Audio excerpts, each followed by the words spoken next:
Feidhelm, you are looking onto the beach. You've quietly sequestered some of the hack silver that yourself and Haukr had found.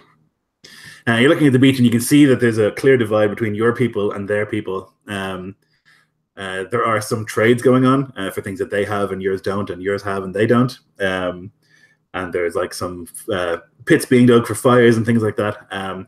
But you can tell it's uneasy as you kind of look around at the gathering. You can see that your huskarl is still wounded.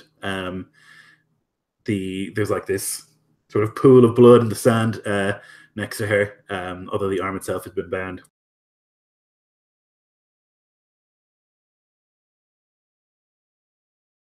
Yeah, I think Feidhelm would probably, it's kind of just observing.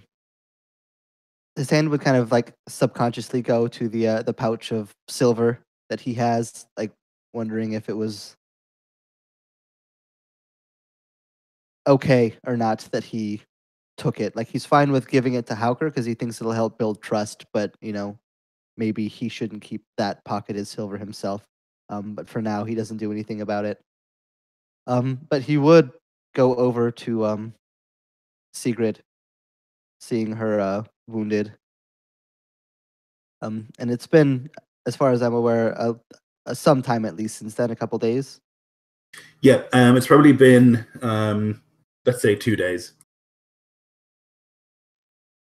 And I think Feidhelm would come and take a seat nearby to her and just looking over. Are you holding up okay? Quite the hit you took. I will live. This is a blessing. It seems from the gods. They say Tia only had one hand.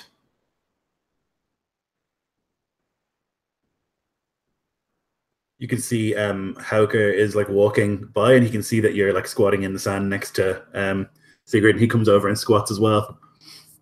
And they do say that about Tyr, that he was the only one brave enough to put his hand in the mouth of the wolf.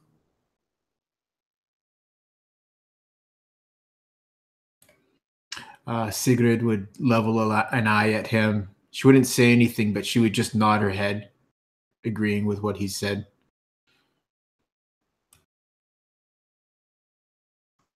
Really got you there, huh? These things happen.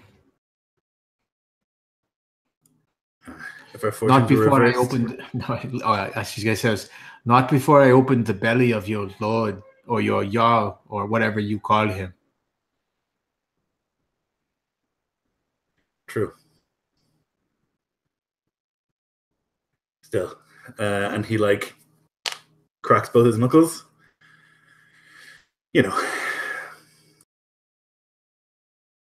it's not my intent to make you angry or to have some sort of rivalry form here. We're going to be working together now. And, well, you'd have done it to me too. You almost did. Sigrid kind of measures him, and she would just say, I hold no will toward you. We are enemies fighting. If you are true to my jarl, then we will have no problems. As I said, the gods have spoken. I see this as a blessing. You see this like look come across his face. This man is a singer, and so he obviously believes in the gods, but he still has this look of like blessing, maybe stretching it a little bit. But he says nothing and kind of like nods.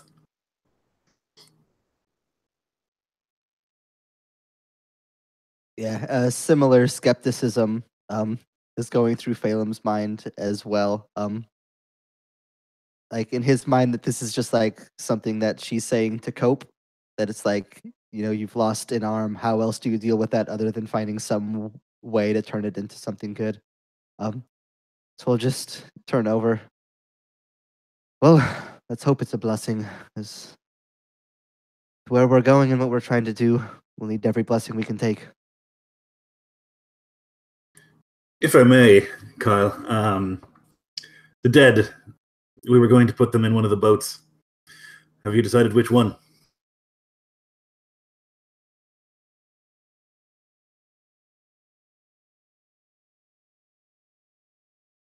I figure we crew the largest boat, store the Jarl's boat, the one that we came in on here on the island, and send them off in the smaller ship. If it suits you. Does. Thank you. And the men, they'll remember a thing like that.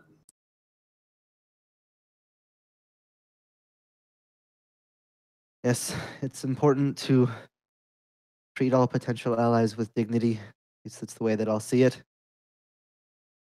We need allies. Anything I can do to ease tensions between the men and make sure everybody's happy, it's the path I'll take. It makes you look rich too, Lord. It makes you look very rich that you could burn a boat. Let's hope we can get a little bit more money to back that up with then. Aye, let's see.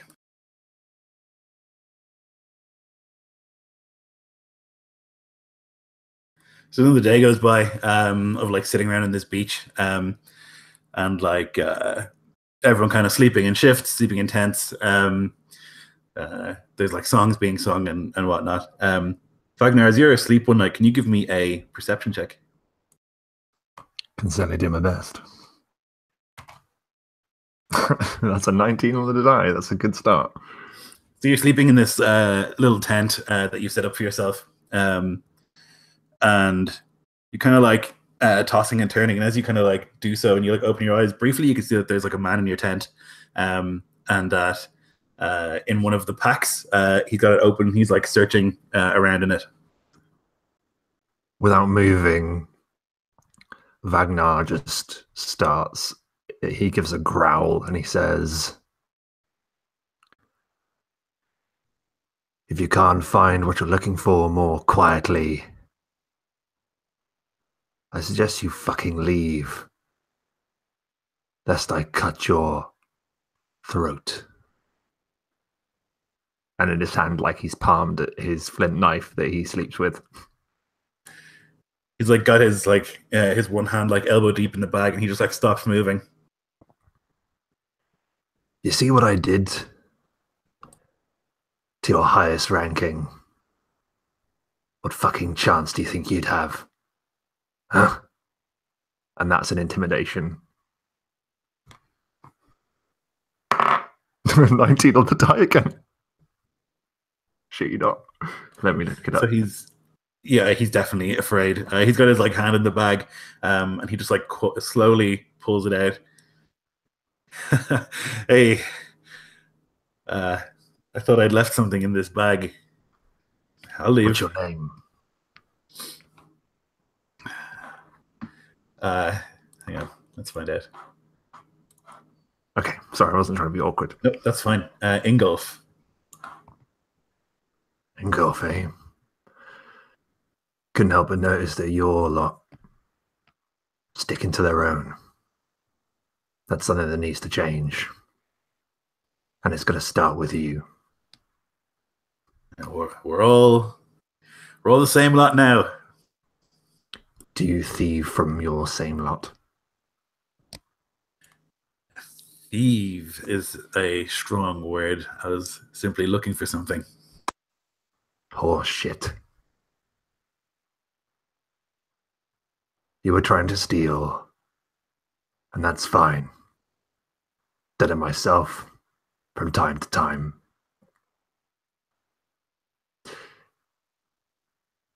Tell me about the men you serve with.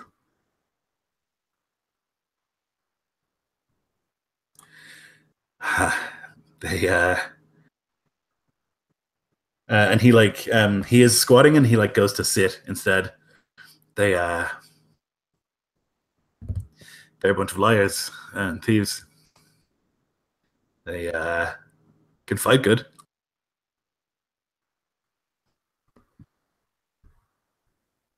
And are you a liar? No, he says too quickly. Ragnar gives what would be in the dark a disturbing laugh.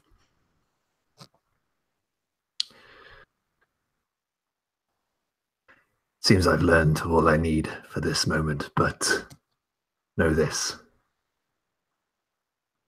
You owe me one now. You owe me one because I didn't cut your throat where you sit.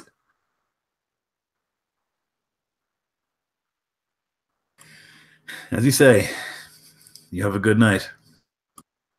You have a better one. He like quickly makes his way out of the tent. Ragnar goes back to sleep.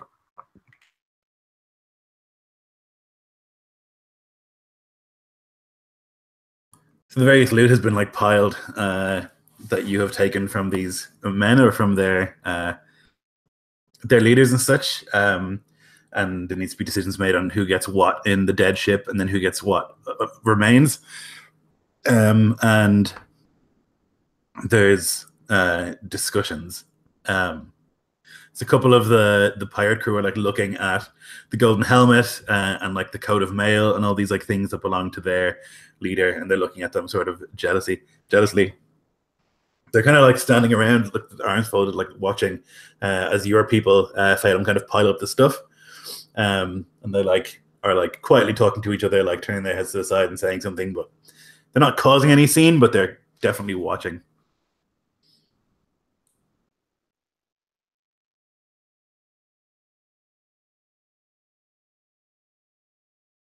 Yeah, I think Phelan would kind of approach towards just this stockpile of stuff.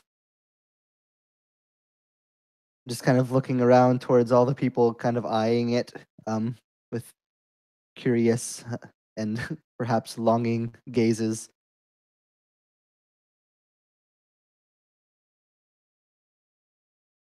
You fellows have your eyes on anything in particular there? One of them like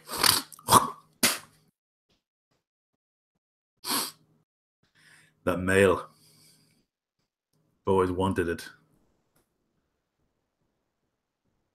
And he's always like looking right at it, and they don't even look at you. He's just looking at it. To him, it's obviously like the best possible prize, and he's got his arms folded. Unless you're going to wear it, Karl.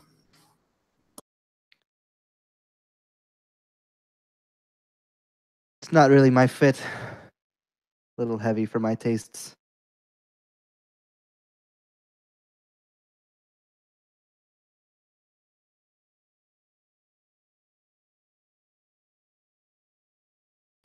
Can I have it?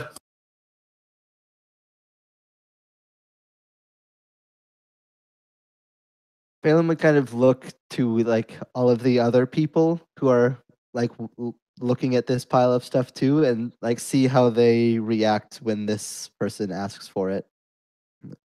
I'm guessing that there's a bunch of other people who immediately look very concerned. Yeah, so there's your crew who are looking at this like, what? How would you give this pirate this prize? A lot of his crew are looking at him thinking, why didn't I ask first? You can just read that on them. But there's also like a tension of like, is this going to go ahead? Like, is this how it works? You ask for things and you get them. It's delicate.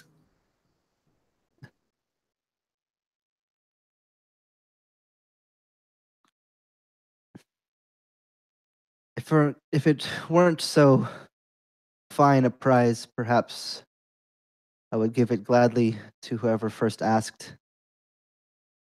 However, something like this, I feel would be better off being earned.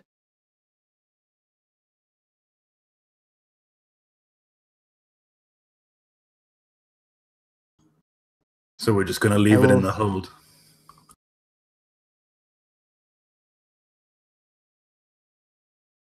I'm sure we can find someone worthy enough to put it to good use before the first battle. But I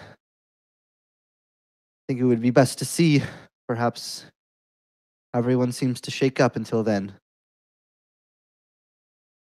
I'll decide whoever seems best suited and most deserving, they'll get to wear it into the fight. friendly competition of sorts. That same man does another, as you say, and then he like turns with a couple of the others.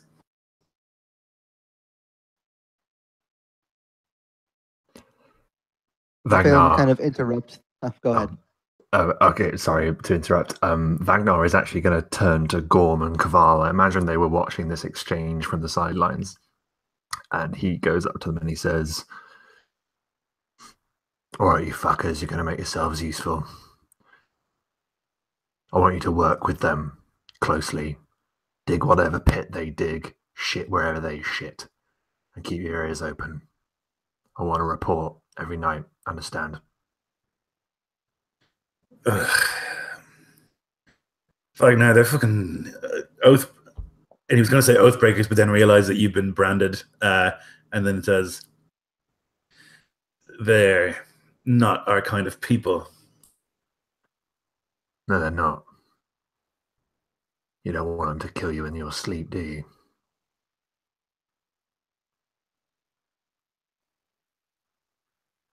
No.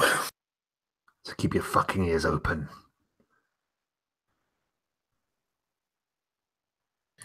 All right. Good lads. I'll make sure you get some grog. Yeah, they kind of perk at the mention of grog.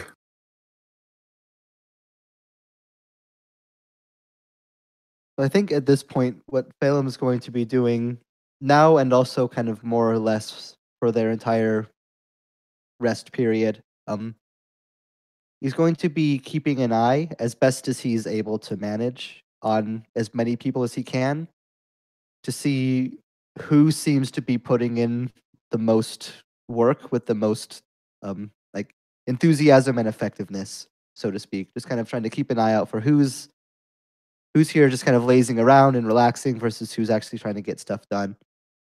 As his plan is to select someone who's doing good work and give them the mail, since none of our direct party members can make use of it. Okay, no worries. Yeah, the kind of the evening goes into night, and there's kind of eating and drinking all day. You have people like fishing, trying to feed all these people. Luckily, it's fairly abundant. Fish are fairly abundant in this little island area. But that night, there's a commotion at one stage. All these people are like sitting in different kind of areas. I imagine that you maybe are on the actual ship, as it's more comfortable and more covered. But on the beach, whatever, there's different groups or whatever. And at one stage, you hear like, "Oi, that's fucking mine!" A voice you definitely recognize to be Karl's. And as you like look, you can see that he's stood up, and he's got his hand on the haft of his axe. And there's two of these other pirates who are like looking, and one of them has the hand on the haft of his axe, and the other one has his hands wide. "Friend, listen, don't we share and share alike here?" And Kavar's having none of it. Vagnar is there within a heartbeat. And he walks sort of straight past Kaval and stands in front of the dude who said that, but he doesn't say anything. He just looks him in the eye.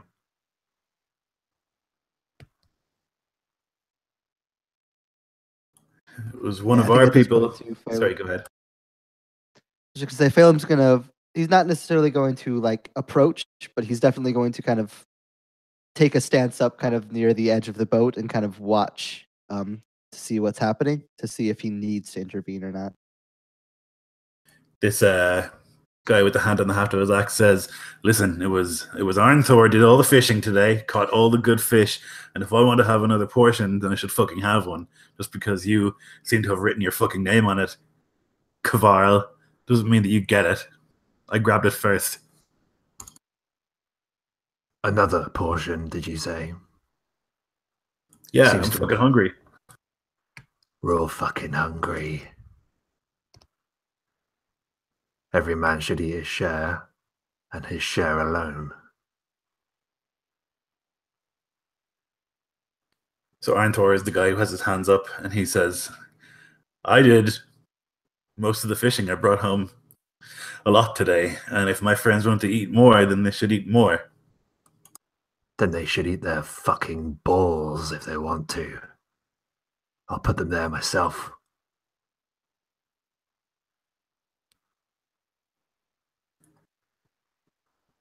Like, looks at you and sees like the brand on your forehead and everything else. Mm-hmm. The other guy is like, you can see like white knuckled holding onto the haft of his axe. And like there's this bit of fish that's like on the sand now, like in between Kavarl and this guy. Like Kavarl knocked out of his hand. And he like looks down at it and then looks up again. And then he like takes a step and he steps on it.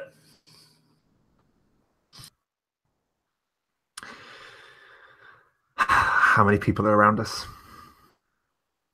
It's beginning to get a sort of audience. You can see that like the nearby other camps, like you can see a bunch of people are like watching in that direction, and that there's like tension. Like all of your people are like, if you imagine, you know, like on the left-hand side of the camp, and most of theirs are on the right-hand side of the camp. There's a little bit of mixing, but you know, there's more on the right-hand side of the camp for sure. And they're like watching. You can see a couple of them like just like adjusting the way they're sitting, or like going from sitting to squatting. And watching most of the crew.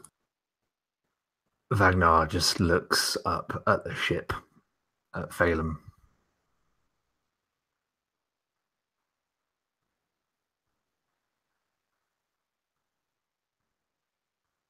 Yeah, I think at this point, Feidhelm has started to like make his way down off of the ship towards the group.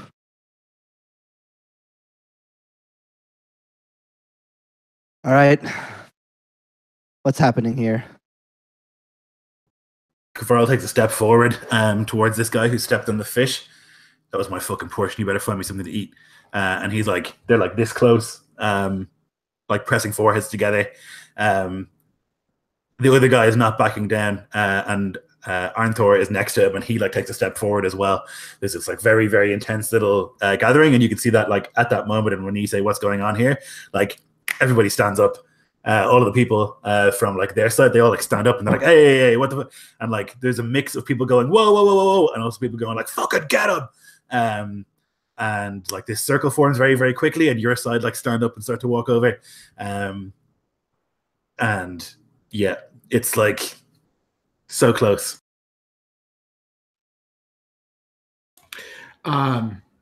Sigrid was off working quietly on her shield as best she can with her one hand.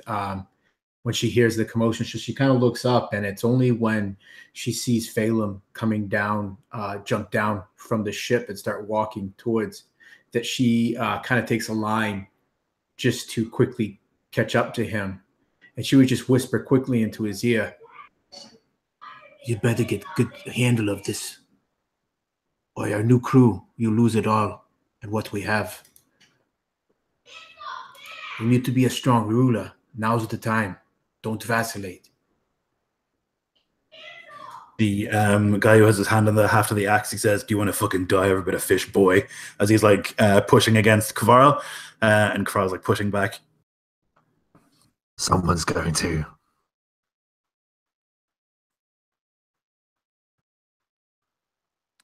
And like Arntor has his hand on the shoulder of the other guy whose name you don't know, and he's like squeezing it. Like, I don't know if this is wise, but then like their crew kind of like are much closer, and your crew are closer, and it's like a face-off. Yeah, Feidhelm's gonna push through the crowd as best as he can, to try to get up to kind of the front lines of what's going on here. Just say, enough of this, both of you.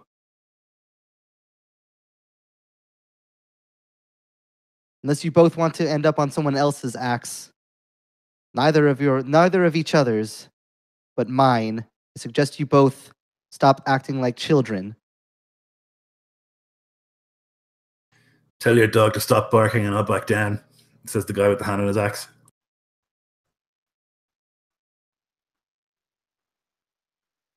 You do not speak to the Karl this way. You I will speak to whoever I retract want, however I want. We're all just men. Didn't come out here to fucking kneel.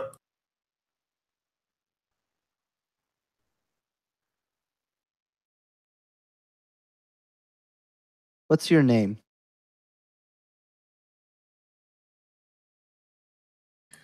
Yoren.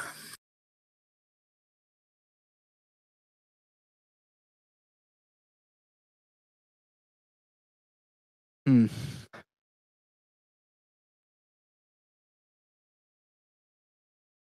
Well, Yoren, I think you have the situation wrong. Neither of these men are my dogs. In fact, it seems like both of you, looking at Kvarl and at Yoren, are behaving pretty stupidly. Kvarl turns to look at you as you say that, and as he does so, Yoren sticks a loaf in him. Smashes his head into the side of Kvarl's, into the temple, and Kvarl takes a step back. And he smushes the fish beneath his boot.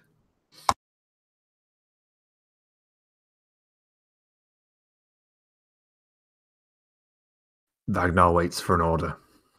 It's gone totally silent. Kvarl steps back. Oh, for fuck's sake. And he reaches down to pull his axe. Feidhelm is going to try to interject himself between these two as best as he's able to.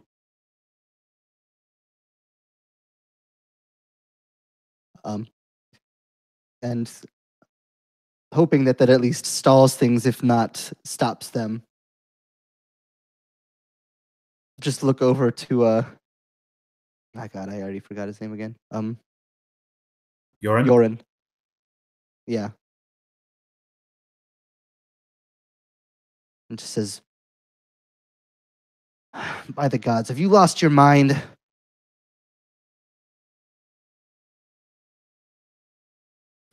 He's got this big smile on his face, and Kvarl's standing behind you, and he's got his axe in his hand, and Yoren is looking right at him, and he's got this ridiculous grin on his face.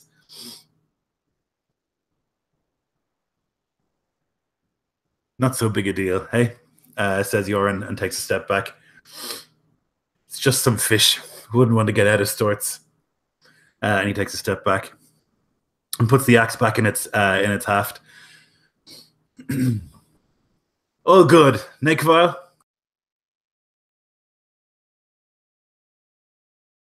Kvarl spits some blood onto the ground and is looking at him, and you can tell that he wants to kill him.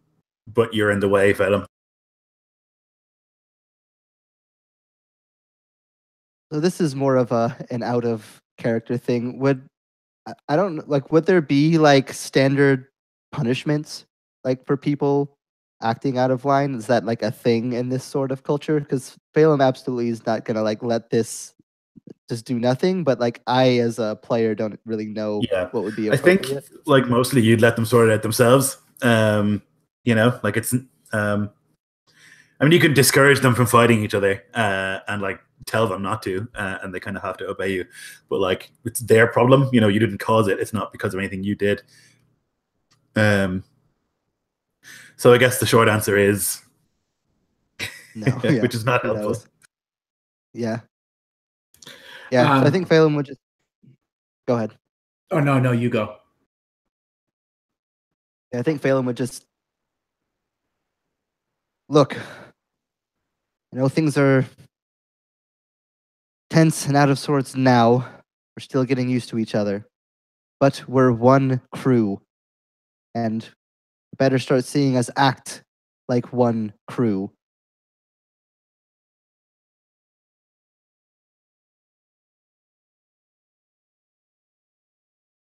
We're going to all be here, and we're all going to have our share of the successes and the trials.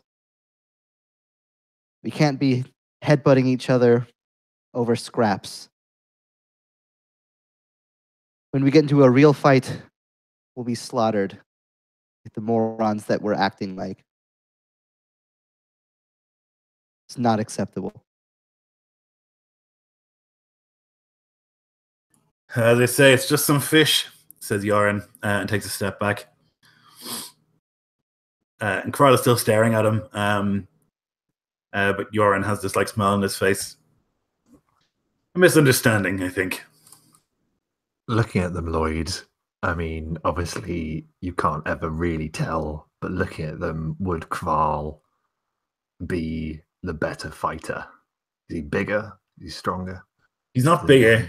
He's probably better trained, but you would think that Yoren probably has more actual experience in fights, you know? Yeah. Like Kvar has better equipment. He's like a warrior of a Karldom, so he's got like better stuff. He's like trained better and like better fed, definitely. Like he's beefier. But Yoren has like probably lived out here for a long time, and he's like scrappy and probably fights dirty. Ragnar's just going to make a note of where Yoren sleeps when he can. Yep. Yeah. Feidhelm is going to, as he kind of goes to step away, having mostly said his piece, like at this point, he's not going to just completely throw everything down, because at this point, that'll probably make more people angrier than it would actually help. But he'll kind of grab Kvarl on the shoulder as he passes and just say, I'll see you compensated for what's happened. I don't think it's appropriate. I'll make sure that you get something in return. He's like still watching. His eyes are like on Yoren as he's like watching him walk away, and he like nods. Like a girl.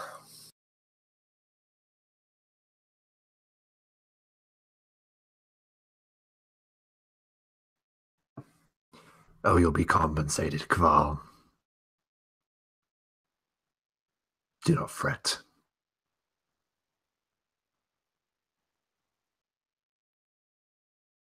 Would Feidhelm hear that, or is that after he's passed?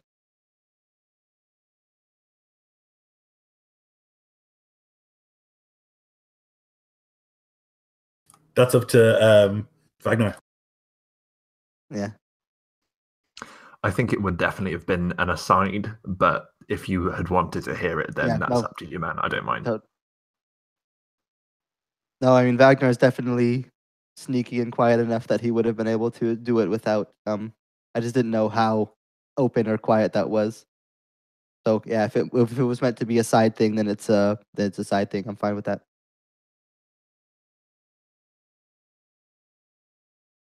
So the kind of tension, no, the gathering disperses. The tension doesn't really. There's still like lots of glances between the old pirate crew and your crew. Although there's no more outbursts. It's not hard for you to see where Yoren sleeps. He sleeps in a tent with 4 others, which is what most of the pirate crew are doing. They don't have a tent each. Yeah, you would see which tent it is. Wagner waits until a little bit later in the evening, and he actually goes back to the spot where the scuffle was about to take place, and he finds what remains of that fish, takes like a small drawskin bag and grabs it with a handful of sand, puts it into the bag, and keeps it at his side for later. All right, no problem. So I don't know if you would need me to make a roll, or if I would just kind of have a sense for it. How much more rest does it seem like people would need before they would be well enough to get on their way and head out somewhere? Because Feidhelm's like, in his mind, the longer that we're here, the more that it's 2 sides against each other. But if we can get out back on the seas and to a raiding place, then we can kind of create an alliance point. At least that's what he's thinking. So the sooner that he can get everybody to just, we're going, the better, and the sooner he wants to be able to go. But he doesn't want to push people if they're still needing time. Sure. So mechanically, you need a week to have a long rest, which is what you guys were doing. You're on day 4. You need 3 more days here to get the long rest. All right.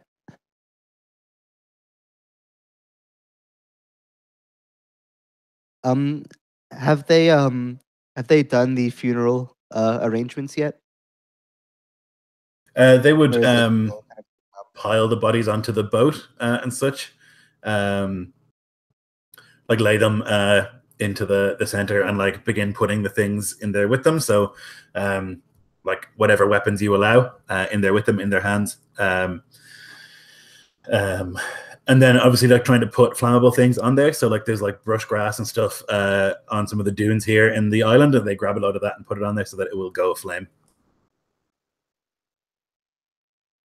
Yeah, he's not going to push it to tonight, but I think Phelan was going to want to try to make that happen the next day.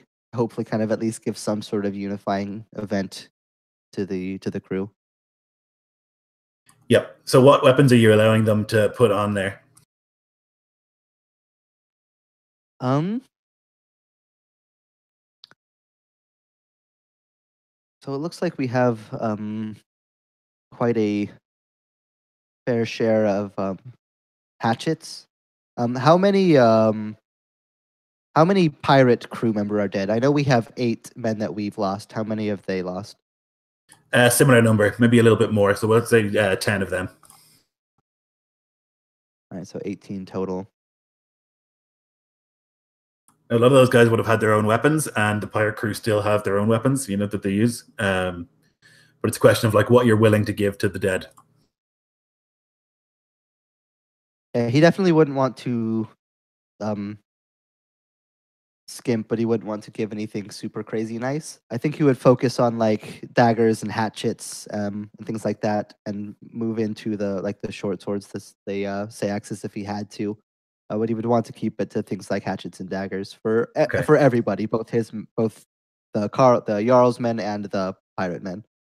Okay, yep. So they kind of set to that task. They get to work taking the bodies like from the beach and like putting them onto the ship and laying them out. And like on the beach, Havisla is helping with like the preparation, the cleaning of bodies and things like that. And they're kind of brought onto the ship bit by bit. And on the ship, there's like several. There's 2 of your crew and 2 of the pirate crew who you've put there to ensure that the weapons are doled out evenly or whatever. And that like starts at early morning or maybe mid morning after everyone's eaten, and then continues through the day. During the evening, there is a noise, a call from one of the ships or that ship. It's what the fuck is his name? Too many names of this crew. Thorstein, who's one of yours, one of the big ones, notoriously big. He's grunting. He's saying, "Hey, hey!" And if you're like in the vicinity, you would see him like walking briskly across the ship towards one of the pirates, and like grabbing him by the shoulder and pulling him up away from one of the bodies.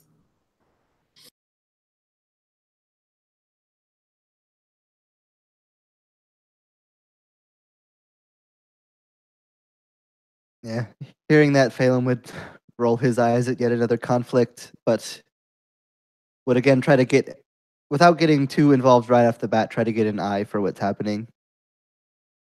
So you can see the 2 of them arguing or whatever. This other pirate man is much smaller than Thorstein. He's kind of wiry, and he's got a hatchet in his hand that obviously he's picked up off the body.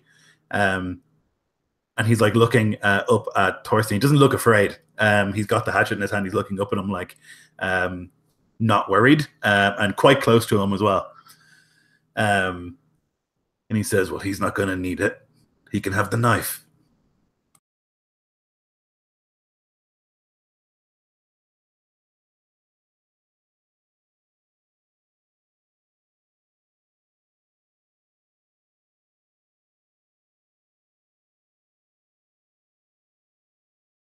Yeah, Phelan for now is just going to kind of watch to see how this plays out. Thorstein then replies, "He's going to need it in Valhalla. They all will. Give the hatchet back. He deserves it." And this man from the pirate crew, you recognize to be Bjartir. He like grins, and again, they all seem to do this sort of disarming smile thing where they're like, "Listen, A weapon's a weapon in the corpse hole, and I might need this more than he does. And when the final battle comes, Odin will give them all great weapons of legacy to bring down for the final battle. But for now, I'm not facing the final battle. I'm facing a real battle, and I would like this axe instead of that shitty little knife. And Thorsten says, I'm not going to tell you again. Put it down. At this point, Phelim's going to approach. He's going to take one of his own hatchets and put it in Thorstein's hand. Say, if he's so desperate for a hatchet, he can take that one. We'll send our men off with a better one of my own. To say it's the least that he deserves. Thorsten looks at you. He's stealing from the dead.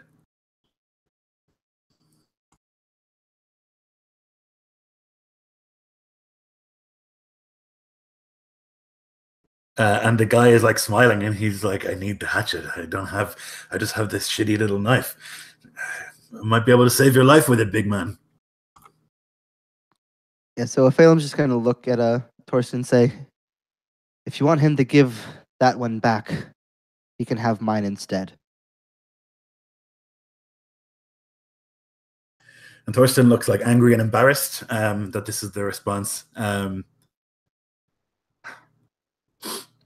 As you say, and he like steps back. Take the hatchet then, little man.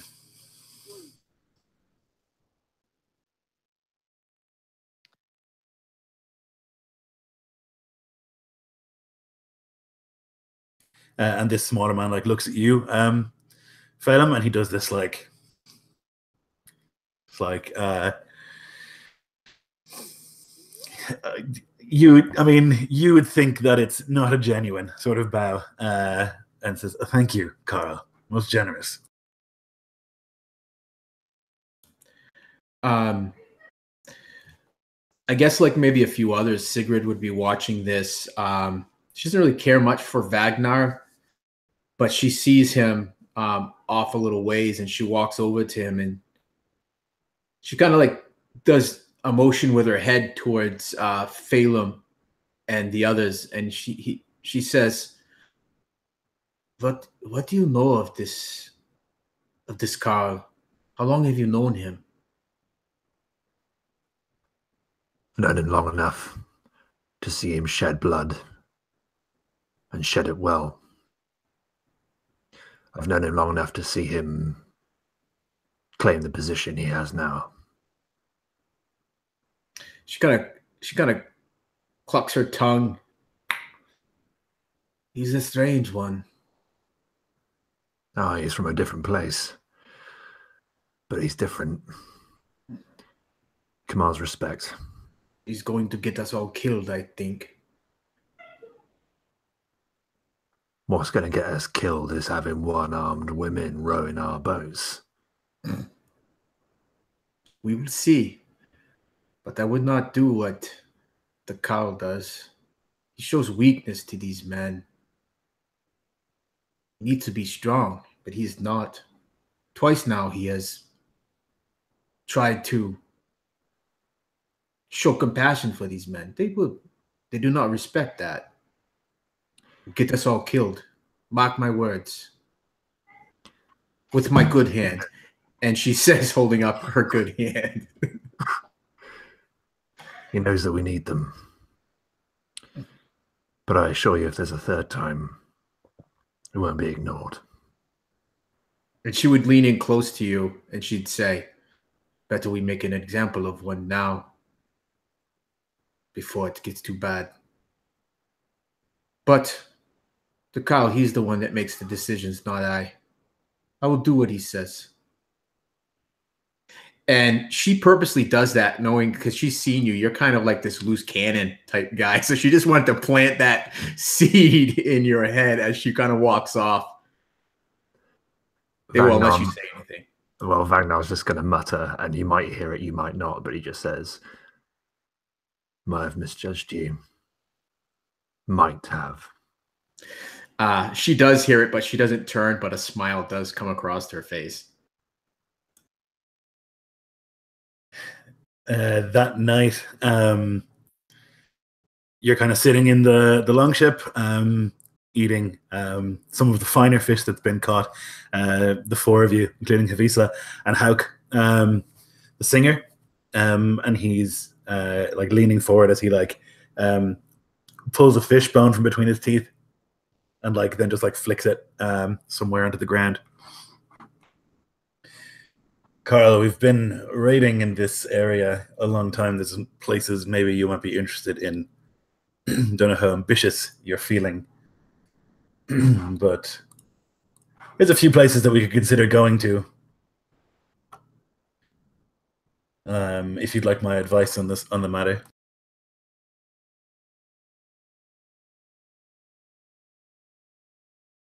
Yes. If you have any information, I'd be happy to hear it. I figure we probably shouldn't start too crazy off the bat. I want the men to know that they can trust each other to get something done with each other for once, rather than against. We push too hard on the first go. It'd be bad. Well, there are 3 settlements that are worth considering within 2 days of where we are now.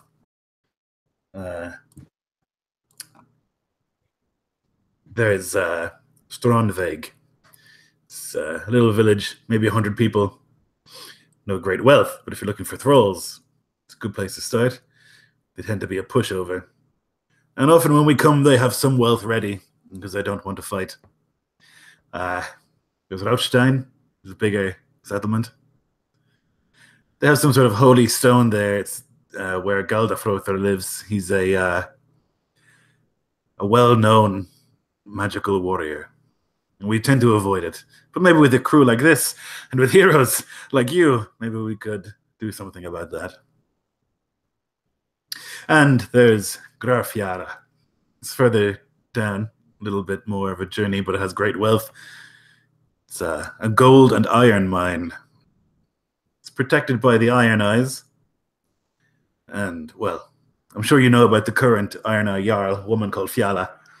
It's notoriously vengeful when raided, but will be long gone by the time she realizes.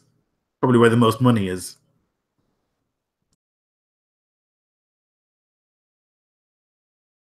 Most money and the most trouble, it sounds like.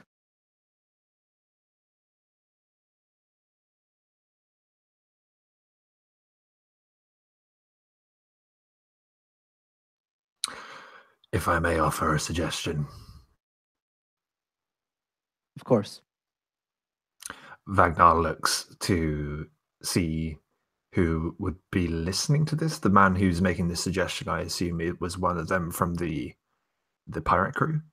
Yeah, it's the singer, Haukr, who is like their kind of leader now. He's the one who cut off Sigurd's arm.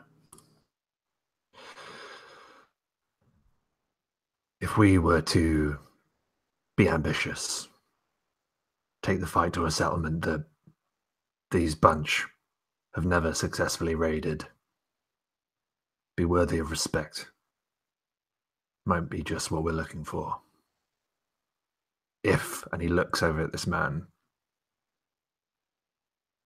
that's what you wish to attain.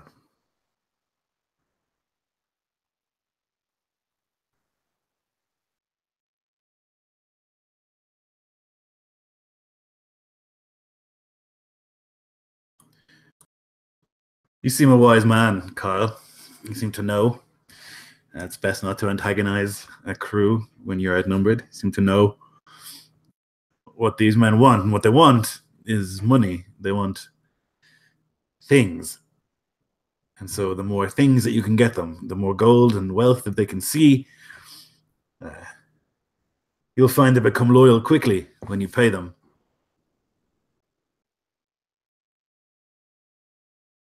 I'm sure they will. It seems perhaps a little much to confront the Jarl's mine on the first go. But perhaps we should see what this magical man might have in store. They say he's a Gelder, that he knows the names of the ruins.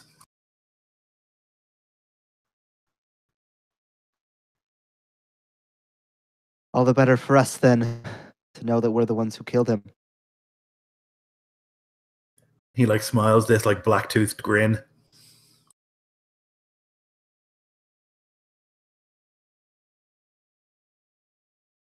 He would look to Sigrid, who has not said anything yet, just kind of giving a raised eyebrow, and then to Wagner as well. Just like, do you guys have any input on that? Are you okay with that?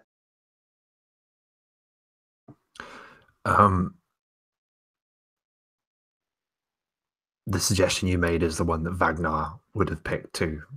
So he just gives a crooked kind of half smile at you.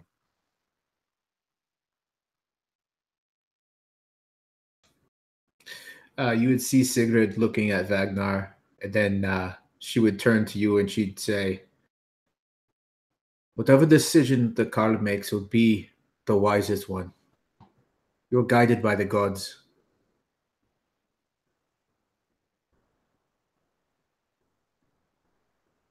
I appreciate the faith that you place in me, but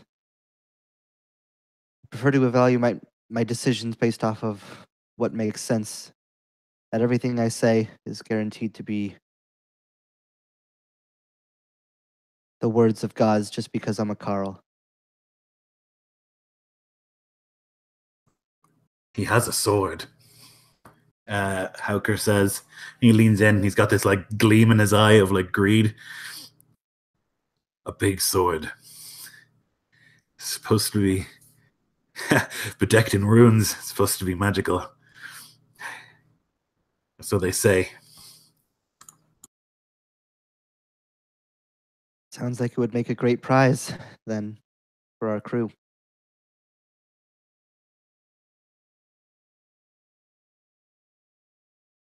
To Routstein, then, it sounds like?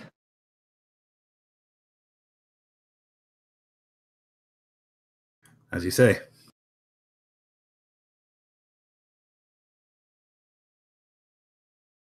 We'll plan for it then.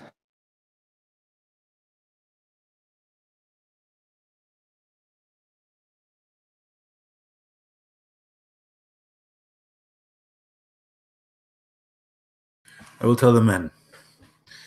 Good night, Karl. He says, and he stands, and then like makes his way off the ship towards the beach.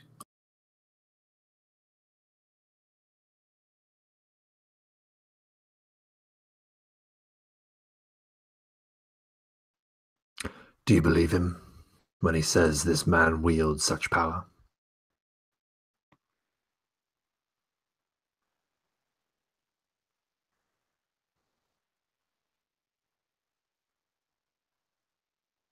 We've seen stranger things already.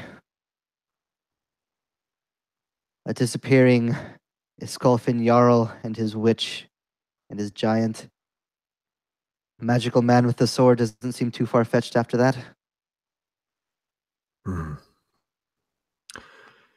If we were to kill him, make a show of it,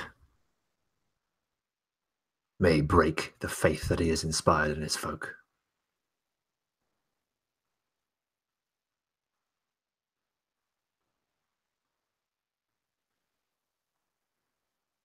Yes, if this man truly is the man that the rumors say, then I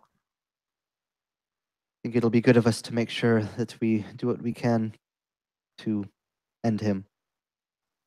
Not only for his supposed treasures, but reputation, control, everything.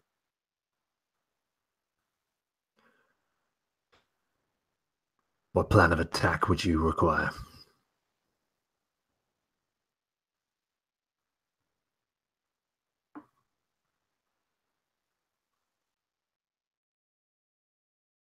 So would I'm assuming they probably would have talked it over at some point, or if not, he would at least try to figure it out. This Routstein, is this somewhere that's Is this like right on a coast? Like, is this going to be like an off a boat and into the village sort of thing, or is it? Yes. gonna So this be- one is, it has a dock, Haukr would have told you. So it's literally on the sea. He'd also tell you that there's maybe 250 people living there. And your guess would be that usually with that amount of people, there might be 20 warriors. That would be generous. Although with this magic man, maybe it's more. Who knows? Or maybe it's less because they believe that he protects them. It's hard to say. But you think 250 could like support that many warriors if they're on the coast and they're in Soderfjord, which tends to be like more bountiful. They make more money here. But yeah, it's like on the coast. There's a dock and all that sort of stuff. He would tell you they've tried it before and they didn't succeed.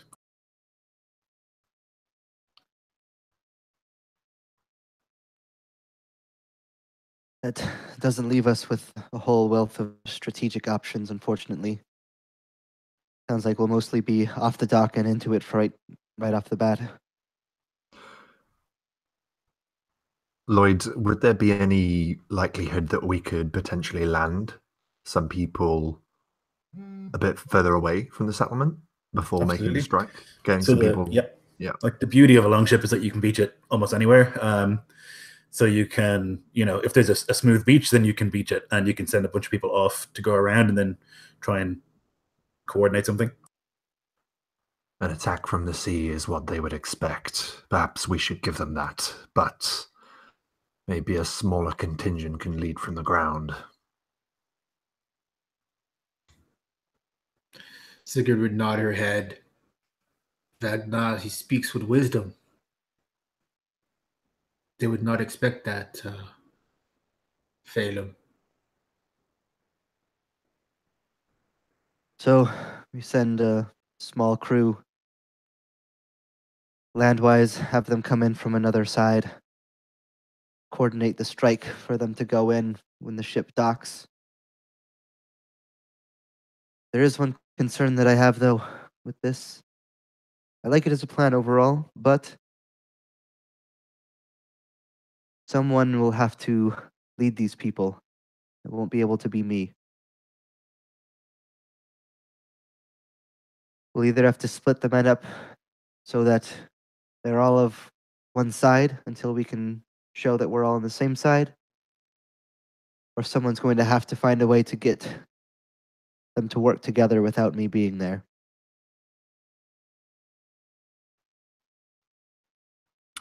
Ragnar looks over to Sigrid, and it's likely it's either going to be Ragnar or Sigrid at this point who will be leading that strike from the ground. But he doesn't say anything. He waits. He would be at home in either situation. So Sigrid catches the look and she turns to Feidhelm and says, better that you mix the men, the ones that have been squabbling these past few days, so that they must fight alongside each other to keep each other alive.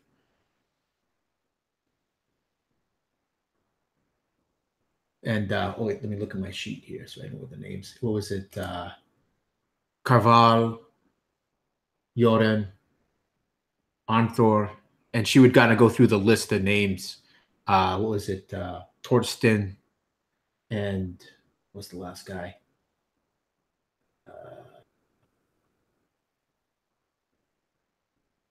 Ingolf, right? Was Ingolf? Was Ingolf the small one? Bjartir. Yartier. So she would kind of just name them, and then she would look to Ragnar to see if, his eyes are pretty sharp for these sorts of things. So she would want him to assess her list. she speaks wisely. Divide the men from ours and theirs. Once they've been protected by the other's shield, they will not soon forget it.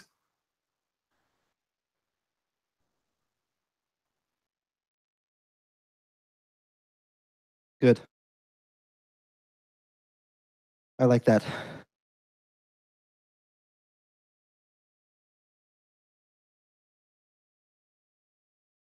In that case, I'd like to put either one of you two or Haukr in charge of this contingent squad. What do you think?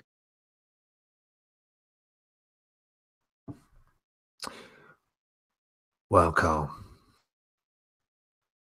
you know how well we fight together. And he gives you a grin.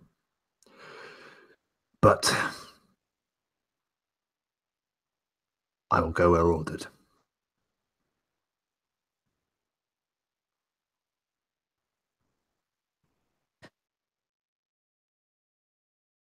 I say this without any ill meaning, but if there was somebody who was going to lead a surprise attack, it would suit you, at least. Aye. It shall be done.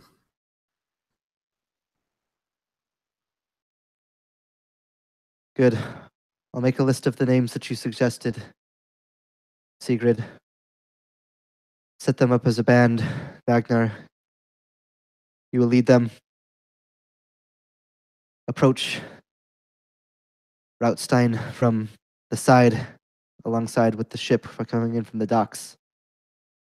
Hit them from both sides. Hit them fast and hard where it counts. Aye. And the signal, their screams.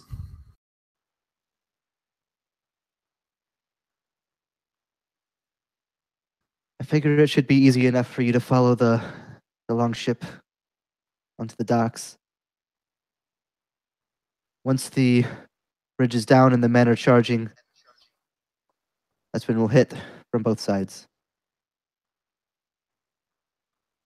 Very well. So the plan is made, and you get what little sleep you can this final night before you head off in the morning. That morning, you pile everyone into the ship. You tow the ship of the dead behind you until you get out to the free ocean. You gather some speed, fire the arrows, and the ship goes up in flame. You cut the tow, and it goes out into the ocean towards the domain of the Leviathans that dwell there, and hopefully then upwards and onwards to Valhall. You take a different route, staying closer to the coast, moving your way along the coast for the best part of a day. You actually sail within sight of Stranveig, which is like a little village. It's got a single sort of, you wouldn't even call it a dock, a single sort of jetty that you can sail past and see. Just barely on the horizon, but you know it's a little bit further until you get to Rothstein. And so you sail that day, and there's a sense of excitement for the various men and women with you. They're rowing with enthusiasm, and Haukr is leading them in a song, try and keep them in rhythm and organized. And before we land in Rothstein, we're going to take a real quick break. So we'll be back in 5-ish minutes. See you then.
Alrighty, let's get ready.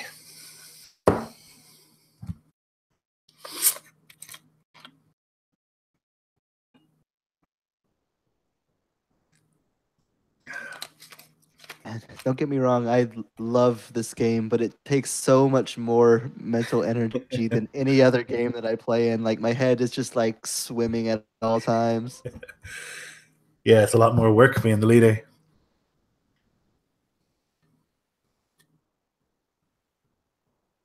Yeah, like I've played leader stuff before, but it's usually like over like the party is like the entirety of the group, where it's like, I have Right. 3 people to manage, not 38. Yep. Yep, trying to manage the 2 separate crews, one of whom are like actual criminals, like Yeah. Two groups of people who have literally just finished trying to kill each other and are now suddenly on the same side. Yep. I'd like to insist that this Yoren guy is with me and Kaval on the list. Yeah, I think that was the plan, to basically take all the people who were involved in the scuffles and force them to be on a team. So that would be Kavarl, Yoren, Bjaltir, Torsten, maybe a couple others. Aye.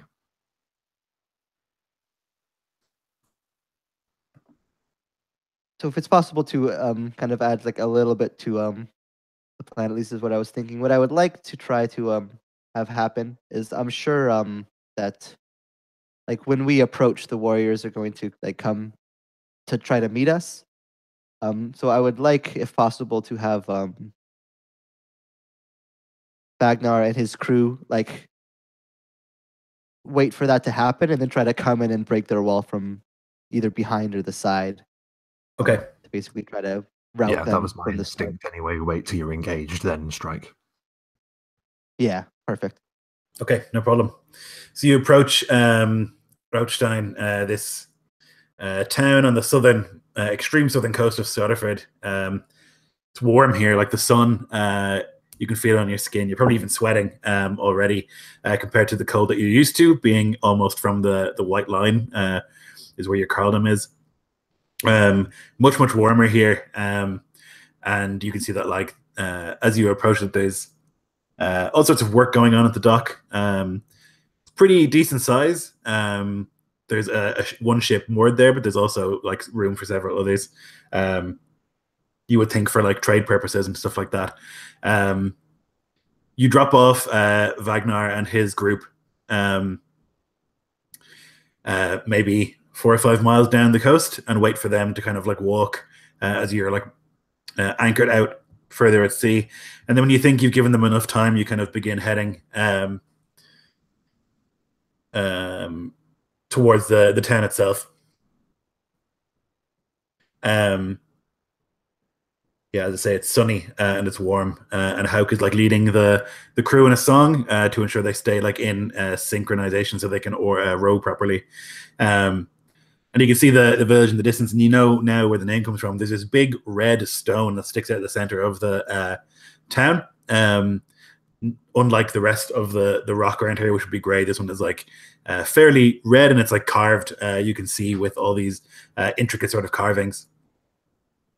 As you kind of like begin to send the ship towards the actual dock, you can see there's confusion and people start calling out in alarm. You can hear like the dung dung of a bell being rung, and people like running to grab their stuff and try and get organized. And we will roll initiative.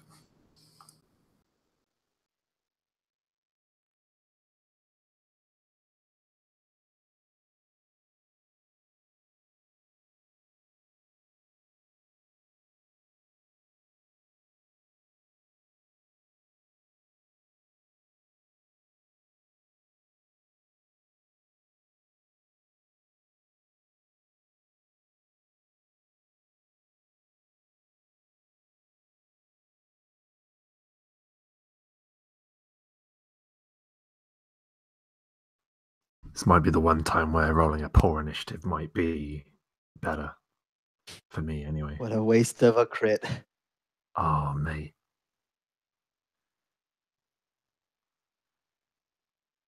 If we sandwich them in the initiative order, that'll be really helpful there.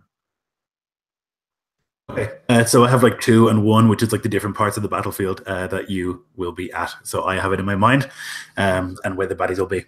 Feidhelm, the ship is like sailing pretty quickly towards the dock, and a lot of your men are like basically like grabbed onto the side so they can jump off the second that they land there. And there's like this as you like row into the dock, and all of your men kind of like leap off. It's your turn.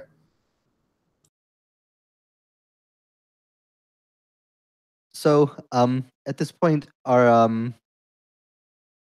our men like close enough to be engaged with the enemies already, or we kind of still have a little bit of ways before we get to them?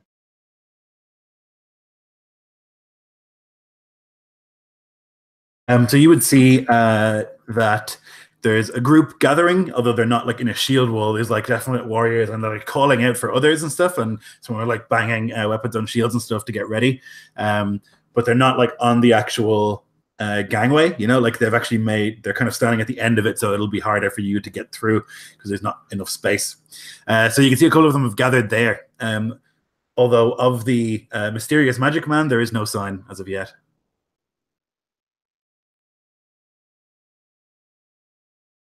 Feidhelm's just going to look around to his men. Ready yourselves. On my mark, we strike as one. I'm going to hold my action and ready. I want to use my Spearden ability to have 4 people take attacks. I'm just going to wait until our people actually get to Okay, to the line. no problem.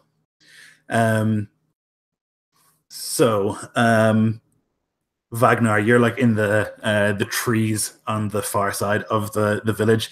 You can hear maybe the of the ship and like a couple of shouts and stuff, and you can hear like the people ringing bells and things like that.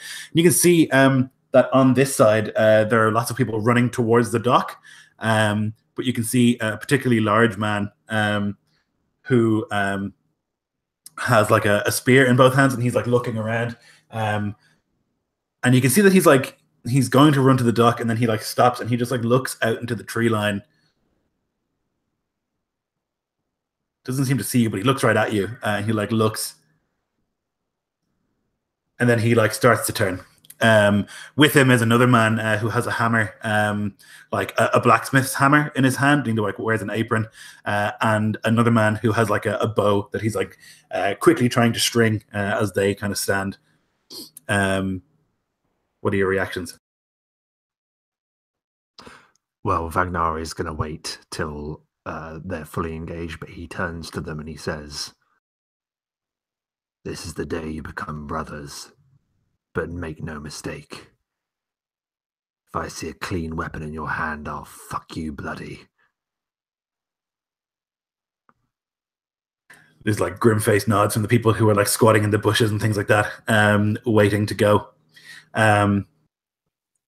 The magic man makes himself known, and there's no question that this is obviously like a Sather of some kind. He like walks out of a house. He's got this bald head, totally tattooed with like faded blue runes. Got a longish kind of like pointed braided white beard, and tattoos that kind of basically, apart from his face, he's covered in runic tattoos. He is holding this sword. He's like actually dragging it through the dirt behind him, making a line. It's very large, probably the biggest sword that you've seen, maybe except for some of the people that Uthal had with him. And it's beautifully made. You can see that from this distance, even that there are like runes all along the fuller of the blade. And he like looks out over the madness, and he like closes his eyes and he mutters something, and then you can hear his voice so loudly. "You have made a mistake in coming here. There will be nothing for you here except for death." And then he like moves towards where the others are, and joins that group. Thorin is one of these. Is this woman? She's like climbing on top of a roof, and she pulls an arrow and she's going to fire it at you, Feidhelm. She can see that you have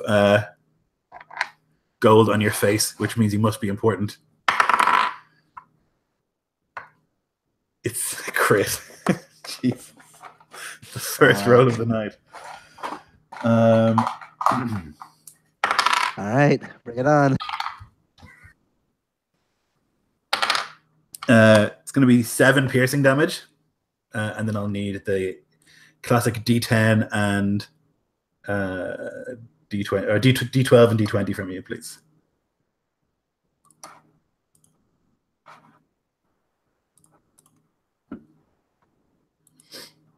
All right. This is hopefully not going to be terribly nasty, but still probably very bad. 2 on the D12, 14 on the D20. Okay. Quick question, Lloyd, before you tell him his fate. Yes. I don't imagine Sigrid's close enough to Feidhelm. Oh, to because I can impose disadvantage. I could like throw her shield up to block the arrow. But I'm perfectly fine if you don't think that she would be close enough to do that. I'm also thinking too that her shield is a little bit more clumsy because she doesn't have a hand. So I think you probably would be, because that's your job. So I think you stand near him all the time. I will allow it. Oh Jesus! And the dice is gone. Okay, I think it might still hit. It's a 17. Yeah, that's just barely over. Okay, it's actually more damage. 8 piercing damage, but no awful wound. So this arrow just sails through. It's going like right for your throat, but you can see that Sigrid just like managed to buffet it slightly to the side, so it catches you in the shoulder instead. Possibly saving you from a fatal wound. Okay, that was Thorin. There's a large man, and he is like just finishing pulling this sort of chain over his head as he like comes out of a building. He like pulls a helmet and like ties it tight, and then picks up this large shield and a spear, and he like runs towards the battle line to join the rest. They're all kind of now standing at the edge of the dock, trying to stop anyone from getting up that dock. Haukr is singing loudly, and he begins to sing a song that you had heard before, although this time it's in your favor. It's the song of Wrath and Ruin, which means that if you crit them, they potentially have to make a fear check. Sigvald the Render, a very small man, although quick and wiry. He's got an axe in each hand. He's like running quickly, and he like lands in the shield wall with the rest, and then he flings it quickly at you as well, Feidhelm, as you are the obvious target.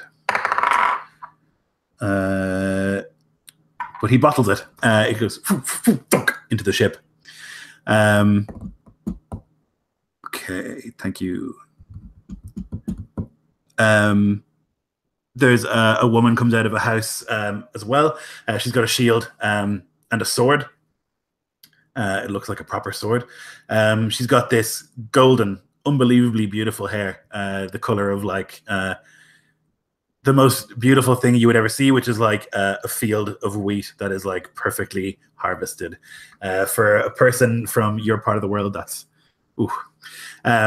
She like runs towards the battle line as well, and she's like banging and she's like screaming Freyr's name as she like is singing this battle song, and she stands there in line with the rest of them. Wagner, it's your turn. It's safe to say that our warriors are engaged. They're like in full melee at this point. Yeah. Wagner just begins slinking forward like a grey battered dog or a wolf, and with each step he gets faster and faster and faster filled with confidence and courage that they're going to catch these guys unaware. So I don't know how long it's going to take us to get to them, Lloyd. I don't mind if it's going to take a little while, as obviously. No, I think you're in position so that you can get there. Within a run. Okay, so moments before they reach them, Wagner just gives out this blood-curdling yell. Too late for them to be able to react, so the sneak attack is going to have its effect and also terrify them. And he's going to make a sneak attack at... who would be the closest to him, Lloyd? He's just going to attack. Yeah, any of the ones that have a 2 next to their name, they're the ones at your end of the village. I'm going to go for Frecky the Broad, I think. Why the hell not? Get him out of that initiative order. Okay, so this is a sneak attack, and that is a modified 20 to hit. Definitely. Perfect. Just really quick roll that. That's 11, 12, 13. That is 14 points of damage as Wagner just slams into the back of this dude, his brand new gleaming war axe, seeing its first blood in his hands. Ouch. Can you give me a D10, please? Gladly. 9. Okay, so he cannot take reactions. You run up behind him and quickly shank. He turns, not expecting. He's looking at the battle, but his cry gets the others to turn in your direction. Right behind you come the screams of Kvarl and Gorm, Yoren, and the others, and they run forward and collide with the other kind of villagers here, as well as with Frecky, Huron, and Wiglaf who are around you. Okay, Sigrid. So Sigrid would stay very close to Feidhelm, knowing that he's critical to victory here today. And she wishes a quick prayer of thanks that she was able to stop him from taking a mortal arrow. And she would even say that, "Stay close to me. I will keep you as safe as I can." And I'm not sure, can she actually strike someone right now, or are they still two shield walls coming towards each other? You're going to have to basically move towards. So they've all you're on the ship. You've jumped onto the jetty, and they have it's like a T, right? And they're at the crossing of the T because they know that you can't all get to that point, and they can. So it's definitely dangerous. They're all piled up at that end. Okay. So how many can we get abreast on this jetty? 4. Okay. So yeah, I guess she would be part of a shield wall that would, but I got to stay close to Feidhelm though. Shit. As you would say to Feidhelm, stay close. You'd say, "Go ahead. I'll be right behind you." Okay, so she would advance with 3 other of these reavers, and to strike at the ones blocking our progress along the jetty and to the prize. So the 4 directly in front of you would be Bjarn, Ironskin, Sigvald the Render, Ingrid Finehair, and this magic man. Oh, the magic man. Can I pick the magic man out of this pack? Absolutely. Yep. He's very clearly not a normal warrior. He's got covered tattoos. He's got this big sword. Yeah. So as part of all this, if it's okay, I'd like to also, once Sigrid advances with everybody, I'd like to use my readied action to use Spearden to have basically Sigrid and whoever else would be available to make an attack will all make an attack. So you can make an extra attack, Sigrid, compared to what you were already going to do. So I imagine up to 3 other people will be able to do so as well. Sigrid, you're with the others and you're running towards, and then Feidhelm shouts now, and you'll leap up and make strikes towards the wall. Yeah, so there's just that crashing of shield and weapon as she brings her axe down for 16. On the magic man, will hit. Okay, and that is just 7 slashing. And so that was an extra attack, so she could actually take a second. Yeah, nice. I like that. That is just going to be a 15. That doesn't do it. That doesn't do it. Okay, yeah. So she's a little off balance. The shield kind of pulls her, and so the other axe just, I don't know, is parried by this magic man. Yeah, he moves that big sword incredibly quickly, and like he gets struck by the first one from the momentum, but then he like brings it up and blocks your second strike. Yeah. Okay, that was Sigrid. Feidhelm. Oh, sorry, I need to roll for the 3 others. Yeah.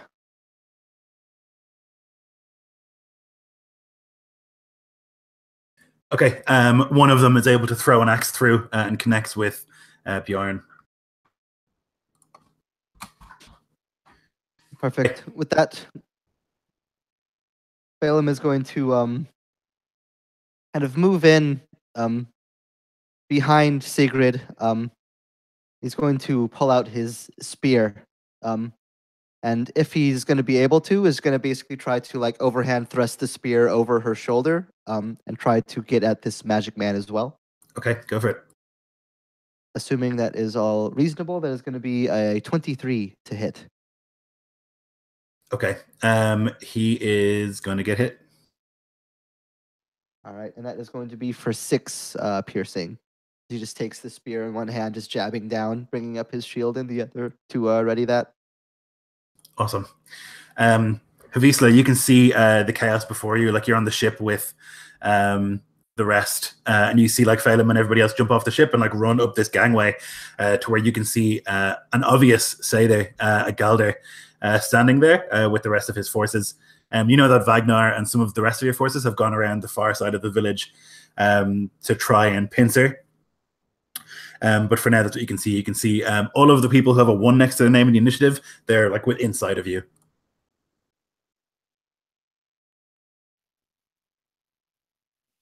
Okay, so I'm still on the ship, which changes my plan.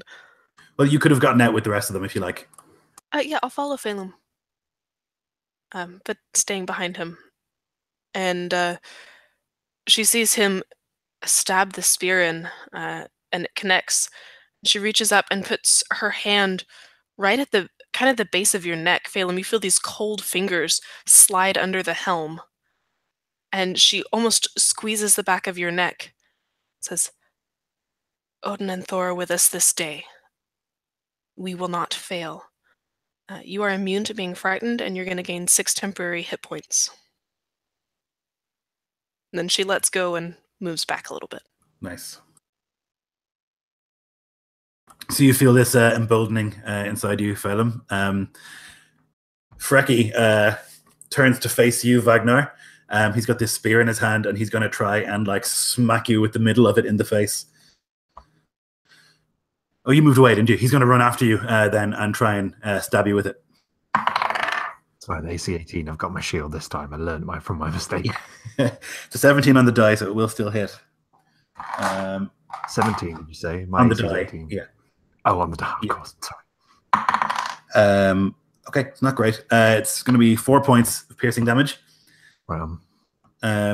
He like just barely misses you with it, grazes your shoulder, and then he like approaches closer, and he's going to try and like bash you onto the ground. So acrobatics, please, or athletics, whichever you prefer. Ooh, let me just double check quickly. Quickly. Acrobatics, definitely. Let's see. That's a 15. Okay, so he actually gets you. He grazes you with the spear, but then as you kind of like move to the side, you're off balance, and he boom shoulder checks you onto the ground and is above you. The smith is like looking around. You can see that he's like facing off against Karl. He's going to try and cave his skull with the smith's hammer. Oh, and he does.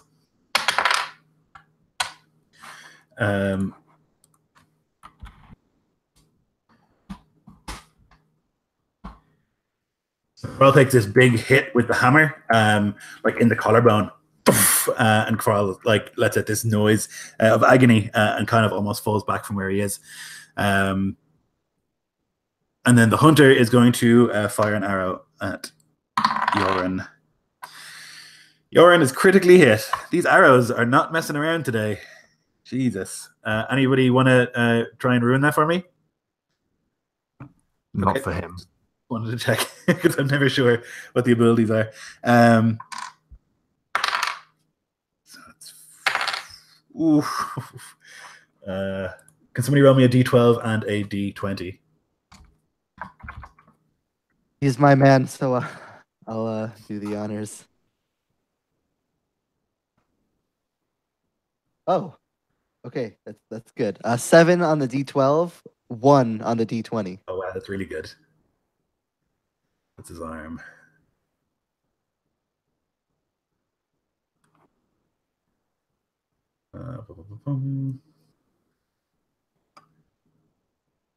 Okay, so the arrow grazes across the knuckles of his right hand, and he like he'll have disadvantage on his attacks. That could have been so much worse. Okay, that was Wiglaf. Galdafrother, this man with the magical sword, he is going to like bring it above his head and he's going to slash out with it. And there will be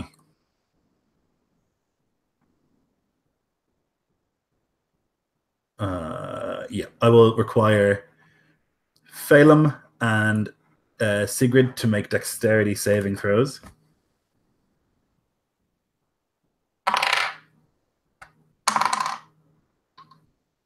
That is a 15 for me. Okay. That is a 13 for me. Okay, so the two of you and the rest of the people in your shield wall, you'll each take 6 force damage. He like brings it across, and there's this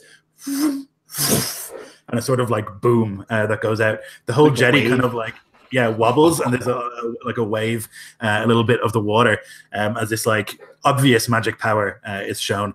A bunch of the people in your crew, Feidhelm, just look terrified. Like there's people who are like at the back of the mass who just turn, and like 2 of them turn and get back on the ship, like in fear of this terror made manifest, this magic that is real and visible. So that's him. He also then looks at you, Sigrid, and he mutters under his breath, "You will fall. I have decreed it. I have seen the skeins of your fate. The bones have told me of a one-armed woman who would fall by my hand, and it is you." He's going to curse you, which will have major effects, which you will find out next turn. Thorin, the eagle, who's up on the roof, she's going to like pull her bow and try and fire at Feidhelm. But how fortunes can change. Crit last turn, this time it's a crit fail. So she goes to do that, but the bow is like not strung properly, and you can see it like twang, and the string like falls off the bow, and she has to like, we'll have to take some time to fix that. Bjarn, Ironskin, this big warrior in chainmail with a helmet and a big shield. He's gonna try and shield bash one of the boys and get through to Feidhelm. Yeah, okay, I'm gonna roll for him. Yeah, so pick one of the crew at random there, Feidhelm, for me.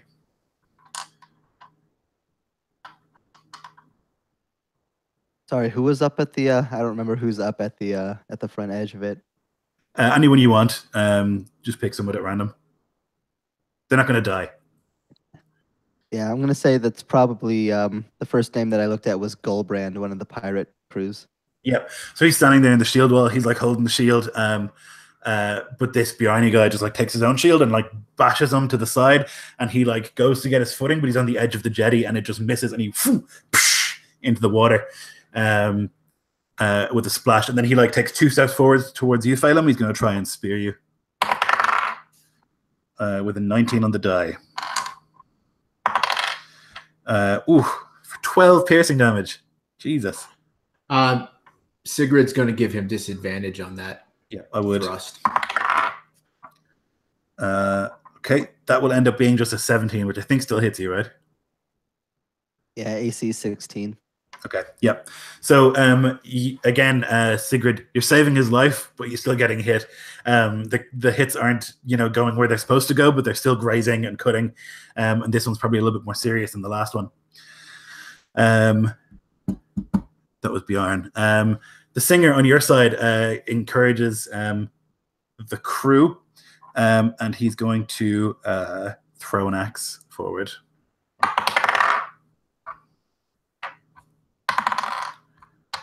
Okay, so he throws an axe, which like grazes off Bjarni's chain, who will take damage. It's Render with the 2 axes. He's going to try and swing all of them at you, Sigrid.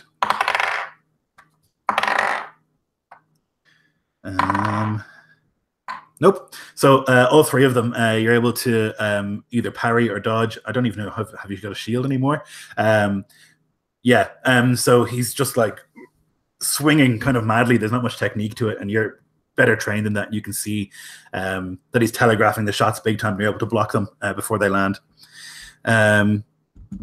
Ingrid, though, when she steps forward to try and attack, you can tell that she has training, and she is going to stab out at one of the crew.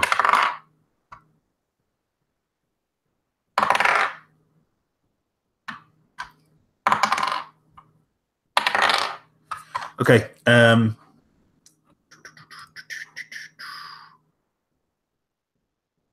Hjalmar, who's standing at the front, he takes 2 vicious blows from her sword. The first one into the collarbone, and the second one, exactly the same spot, splits his ribcage open, and he like falls, dying to the floor. Vagnar.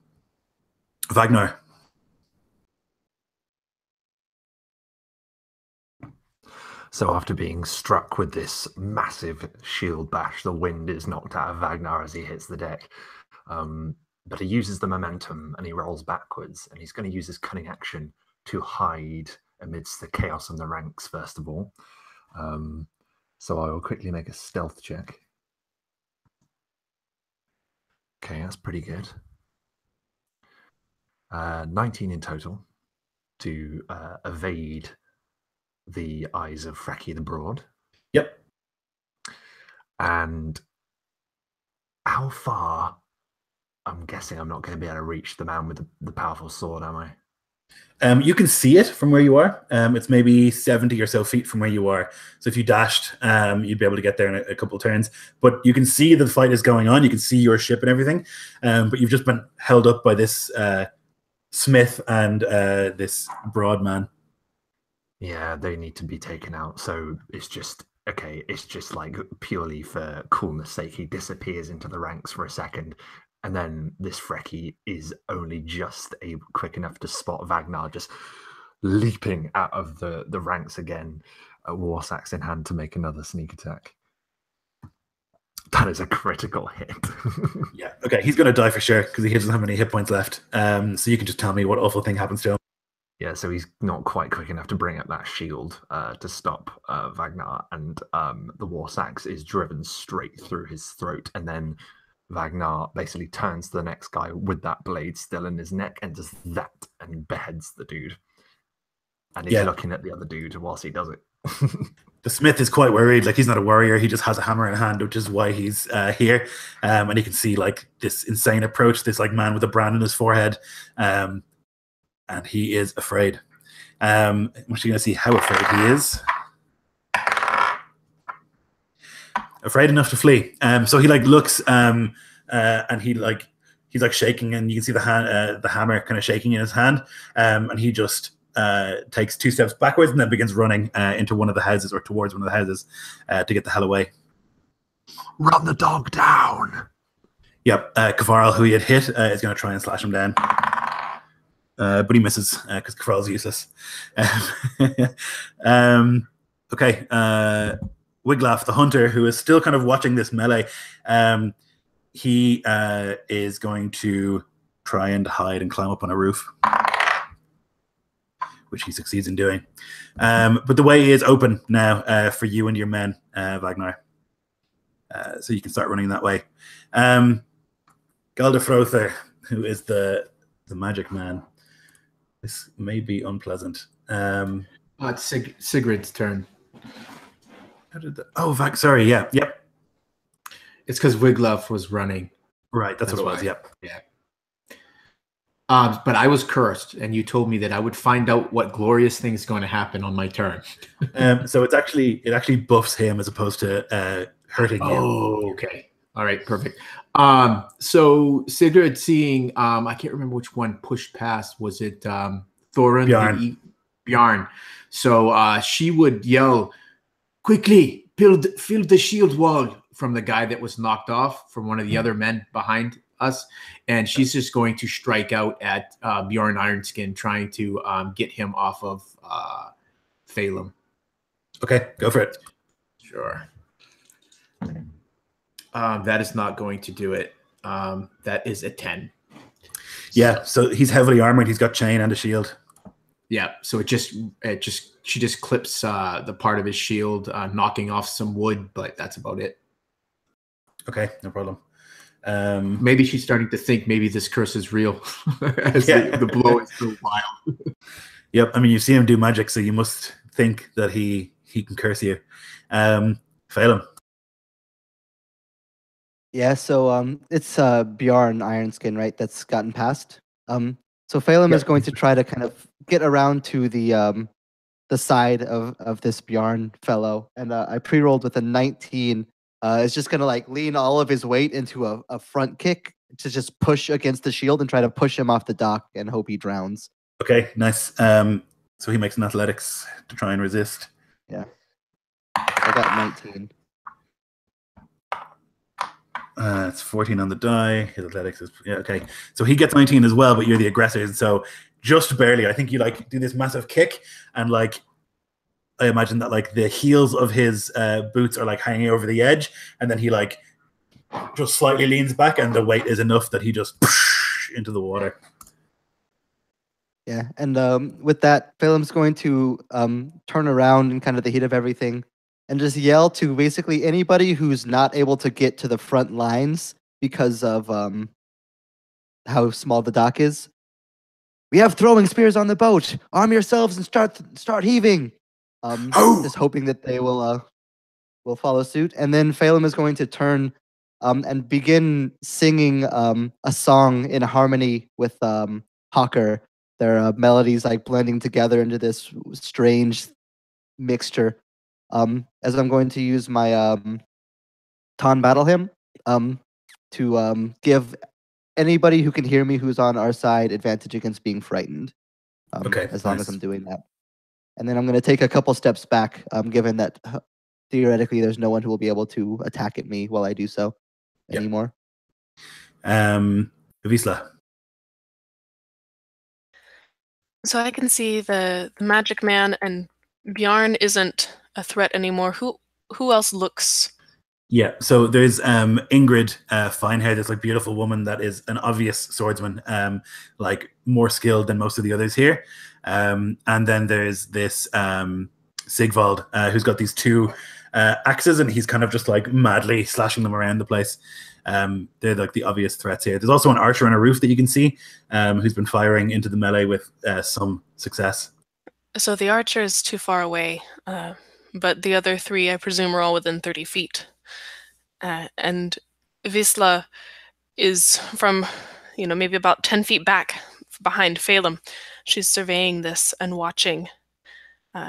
And she begins pulling strings and beads out of her pocket and winding them and twisting them and making eye contact with each of these as she does so. And they all need to make charisma saving throws. DC 16. Sorry, DC 14.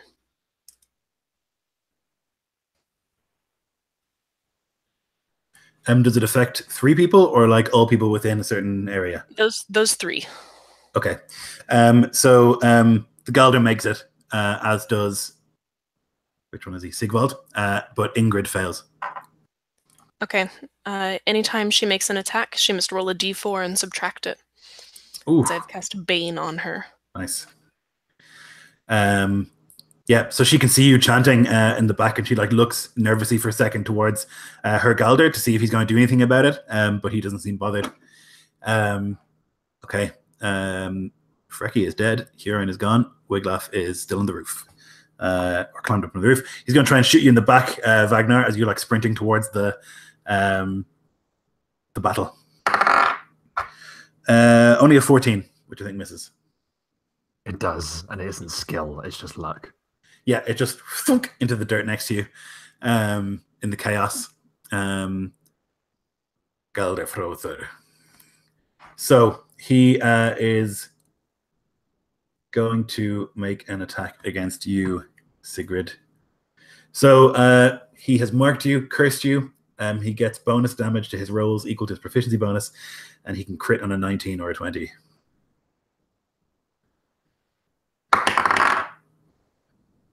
That is a 13 on the die plus 5, so that'll 18. Does that hit you?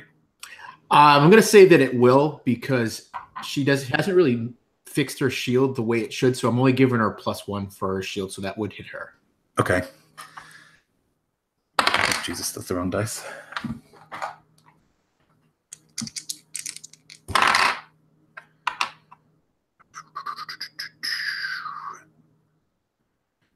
It's going to be 11 slashing damage. No, actually, no. So it's also plus proficiency. So it's going to be 14 slashing damage. This big blade comes up and then slashes. Maybe like cracks a bit of the shield, and you can feel it in. Like just cut at the stump. It could have been so much worse. It would have gone through your arm if you still had one. So maybe there's a blessing there.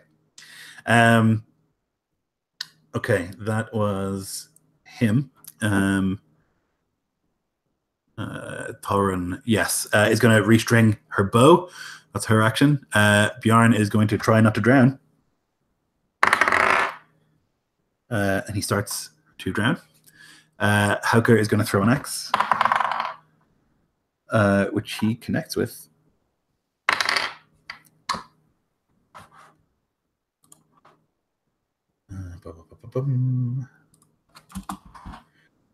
And then there's this like call of like from the ship, and there's spears that are thrown at the melee. I'm going to give you guys saves with advantage, dex saves, and make them roll with not advantage as these spears just come down.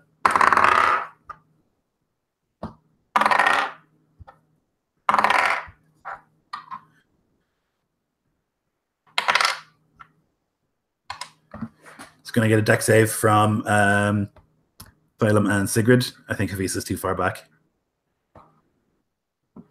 Okay, yep, it's fine. 16 with advantage. Yep, that's fine. So the spears kind of like you know they're coming when you hear the call, but they don't. And these spears sail in. One of them catches the Galderfrother, and he'll take that amount of damage. Ingrid catches one as well.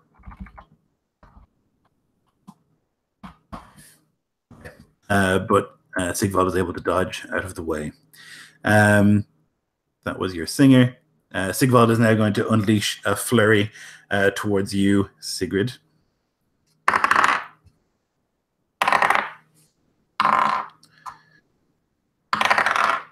Jesus Christ, this guy's useless. So he tries to swing the axe first. It connects with the shield, and he tries to swing it again. And it connects with the shield again with the rim, and the axe just goes out of his hand. And then he swings the other one, and you're able to duck under that with his left hand. He then is going to throw that into his right hand. He's only got one axe now, as he critically failed that hit. Ingrid, though, a much more methodical fighter, is going to try and make a slash for you, but she's going to take up a d4 away from it. Do you want me to roll it, Taylor, or do you want to roll it? You go for it. Okay. Okay, that's a 7 on the die anyway. That's not going to happen. And okay, so she rolls 2 7s. The curse is real, and she really believes it. She can like feel the fell magics of this like northern sorceress kind of through her, and she's unable to like connect. You can see she's like hesitant with her slashes and her strikes, and she misses you twice. Wagner, you can see the wall of people up ahead. Yeah, he definitely can, but the shot from that archer is something that hasn't evaded his notice. Do we see like how many were up there? Was it just one person with a bow? It's just the one who had been like there where Frecky and Wiglaf were.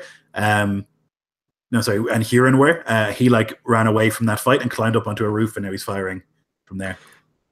As they're charging, he looks over at one of them, and you can pick probably not Kaval or Gorm. He would want them next to him, but one of them, and just goes, "Fucking kill them," and points them at the archer on the roof, but wants to maintain that momentum, so will charge his men into their flank. Excellent. So you're like sprinting across the kind of open square of the village where the docks are. Yourself, Karl, Gorm, Joran. Who else did you bring? Bjaltir and Torsten. Sprinting. Torsten runs off to deal with the archer, and the rest of them continue with you. And you will get there on your next turn, unfortunately. But yeah. So you're running, and I think even the fact that they can hear you screaming and like can hear that there's something coming behind them, some of them will like turn, and then there's like a sense of fear among them that this is not going to go well. Okay, that's Wagner. Sigrid. All right. So she's going to attack the guy with the big magic sword. She would, but the first thing she does is she slams her war axe against her shield, and she says, "I will not fall to you. I am beloved of Tyr." And so I'm just going to use that as the way that she second wins, because she really does need some hit points, or she is going to fall to this dude. All right, 8. So that's 12. So I get 12 hit points back. And I pre-rolled my attack. That's at 18 on the die, 22 to hit him, and 11 damage slashing. Nice. Let's see. He is bloodied, certainly. If he looks bad, I will action surge and make another blow. Or if he looks bloodied, I guess. He looks bloodied, yeah. Yeah. All right. This is probably not going to hit. That's a 14 plus 4 is 18. Oh, that hits. Yep. Okay. So that's only going to be 8 slashing. Okay. Still, it all adds up. Okay, so 2 big slashes from Sigrid towards this magic man. He like takes one in the forearm and the second one like across the knuckles, and for a second like holds his big sword in one hand as he like shakes a load of blood onto the dock before like grabbing it again. Okay, Feidhelm. Yeah, so Feidhelm's taken like a couple steps back from the front line. He's taken quite a few hits. And he doesn't want to be right in the main melee of it, but he's going to look up and see this archer and see that she's almost done, or he is almost done restringing that bow that misfired earlier.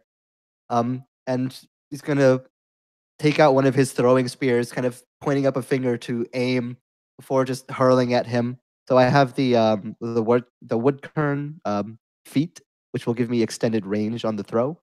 Nice. So I can make an attack without disadvantage up to 50 feet. Is that going to be far enough? For the archer? Yeah, for Yes. Thorin up on the roof. Yes, it will be, yeah. Alrighty, and I have also used another one of the woodkern features to make the attack with advantage for a modified 20. It's going to That'll be hit. 7 piercing damage as he just spots this archer on the roof, almost done restringing the bow, just hurls this throwing spear up as it just... You roll me a D10, please. Sure. 5. Okay. An impossible throw just catches this archer in the shoulder, and he can't take reactions and something else. I'm also going to make him make a save not to fall off the roof. Yeah, so he's standing or kind of crouching there, and like the spear takes him in the shoulder, and he like ooh, and then just like topples off the roof, and you can see him just smack and crack. He twitches once and does not get up. Okay, that was rad. That was Feidhelm. Wisla. Wisla is looking around, and she's wondering if anyone is going to break through again. And she's going to hold her action. And if somebody comes up and is within melee of Feidhelm, she's going to move forward and touch them and imbue a spell. Okay. So you're like ready, watching to see if anyone's going to make that attempt. For now, it seems like they're locked in the fight. Frecky is dead. Huron is gone. Wiglaf is on the roof. He's going to try and shoot at Thorsten, who's running at him. These archers are not fucking around today. It's a crit on Thorsten.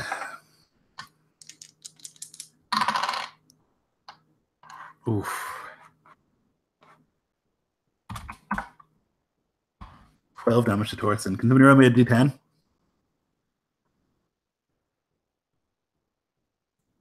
He's in my squad, so I'll do it. Okay. Go D10. for it. That is a 6. Okay. And then I need you to roll me a d12 and a d20 to see what the crit is. D12 is an 11. Okay. D20, 15. Ooh, it's probably bad news. Oh, no. Oh, I like Thorsten. I really liked him. He's cool. Well, maybe he'll hold on to his weapon. Oof. So the arrow catches him right in the chest. It seems to like puncture right through. Basically, he has a punctured lung. No. Yep.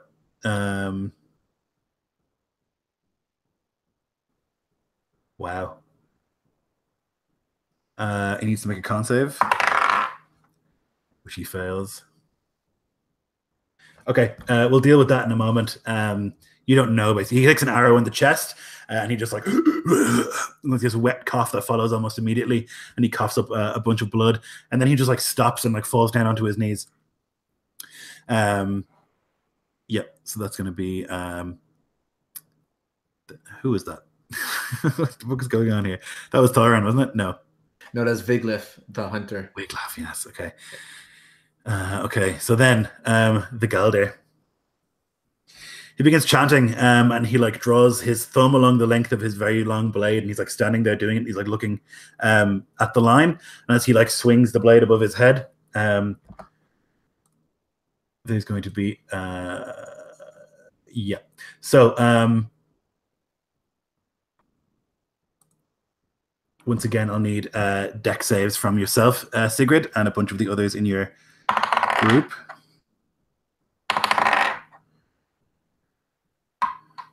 There's another sort of like almost like a thunderclap. How's a 9? Is that good enough? Not good enough. The sky is clear, but there's a sort of like this like strange feeling, and again the jetty kind of like wobbles, and waves lash up. And for a second, you can see underneath the water, you can see Bjarn like looking up as like the waves part. For a second, he goes, and then it's back underneath the waves again. And you will take 8 force damage, as will 2 others who are standing next to you.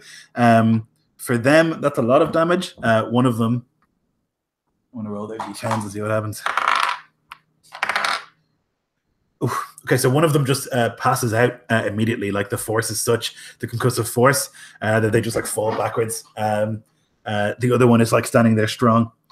That was his action. He is going to then move forward and try and push past you, Sigrid. So you can make an opportunity attack if you like. She will definitely take that opportunity. Though I imagine it's like everything's like ringing, like Definitely. 17. 17 does it. All right, then that's going to be 10 slashing damage as she just cuts right at the back, just above the knee, trying to take him down. Nice. Okay. He moves into that position and stands there. He looks between you and then to Feidhelm, and then to you, Havisla, and there's a look in his eye of like, you side with these people who would treat you the way that Northerners treat us. And it's a look of like pity.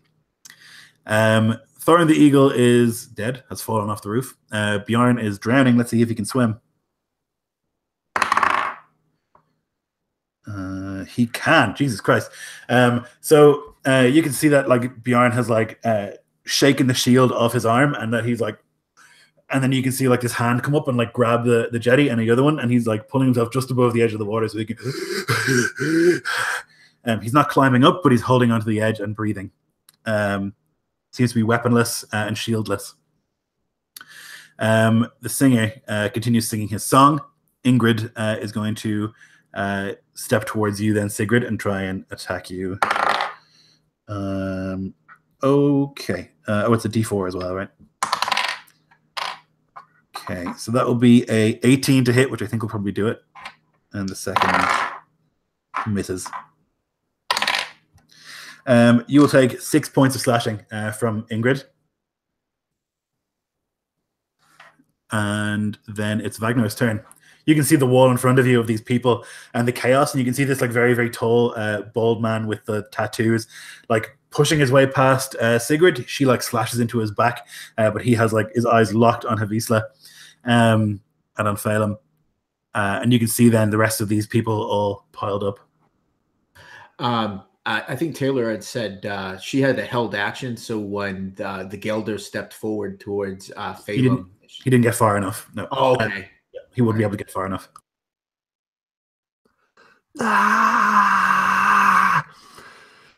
Ragnar is just going to try and break through and strike out at the dude who's going for Feidhelm, if that's possible. Lloyd, can I reach him? You'd have to run through Ingrid, who would opportunity attack you. But that's okay because I have footwork, which I believe means that helps me. Let me just check. Oh no, I have to attack it to deny its opportunity attacks against me. In that case, I'm afraid I will direct my attack to that person instead. I have pre-rolled Lloyd. That was a 26 to hit. That'll just about do it. Which overall, with sneak attack damage, gives it 17 points of damage as I slam this beautiful blade into them. 17? 17 points of damage. Okay, a D10, please. D10. 10. Okay, no reactions for Ingrid. So if you wanted to now, you could move past her and she wouldn't be able to attack you. Yeah, I think it's like a strike and moving past, knowing that the brothers at my back will hopefully engage, covering my back. And For sure. Ragnar is just cutting his way through. There's a look that goes across the face of this Gelder. Like he can like see that there are others coming, and he like closes his eyes and shakes his head, clearly upset. That's Ragnar. Sigrid. Sigrid's going to just her ears still ringing, is going to press the attack. I mean, she is just bleeding from multiple cuts and slashes. She does not have long left in this fight, so she puts everything she has. 17 on the die, 12 slashing to the Gelder. 12 slashing. Yep. Okay. Let me see. I misspoke. I said 17 on the die. It was 17 total, so I don't know if I can't remember if 17 hits him. It does, but if it's 17 total, he is going to use his reaction to. He actually brings. I said something then. Yeah, thank you. He brings up his sword, and there's like some of the runes seem to flash, and the strike, which is definitely going to hit the sword, almost moves by itself and parries at the last second, casting shield. Perfect. So, Sigrid would just spit at that, seeing he's using magic to protect him. He looks at you with this smile, and he speaks quietly, but you can hear it perfectly. Like, "You will fall. I have seen it." That was Sigrid. Back to Feidhelm. Yeah, Feidhelm, seeing this man approach, is going to ready himself back with his melee spear, and just kind of bringing the shield up and the spear in a kind of a defensive stance, is going to attempt to jab out at this Gelder with it with a modified 20. Yes. How does shield work? Is it for the? It's round? a reaction, so it's 5 to his. Already used his reaction this round. I think he actually keeps the the hit point. I think he all the way keeps through. its next turn. That's what I'm wondering. Yeah, I think it might be for the. Yeah. Let me just check. So too. If you've made it mechanically like the wizard spell in 5e, that's exactly what it is. Lloyd, Yeah. that's what it is. He uses his reaction to do it, and it lasts until the start of his next turn. Yes. So then his armor class is 21. Oh, jeez. So Feidhelm's blow begins to bounce off this this shield, that almost magical protection. And then, Feidhelm, you hear Wisla whispering something. And the blow goes through with a 19 on the die, using Skeins of Fate. Yes, that'll be a 23 total then. Yep. Give me that that's going to be 8 piercing then. Okay. Give me 1 second.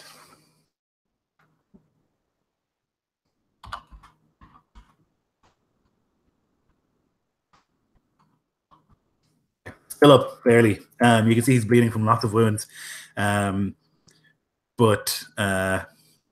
he still seems to be standing. There's like blood flowing, and like you can see that the tattoos that he has, they're almost raised, almost scarred, and the blood is like flowing in rivulets like through some of these gaps between his raised tattoos. That was Feidhelm. Wisla. So is the Galder up within melee at this point? He hasn't gotten to Feidhelm yet, but he's like you could walk up to him if you wanted to. No. I will still wait until he's engaged with Feidhelm. So I will hold my action again this turn. Okay.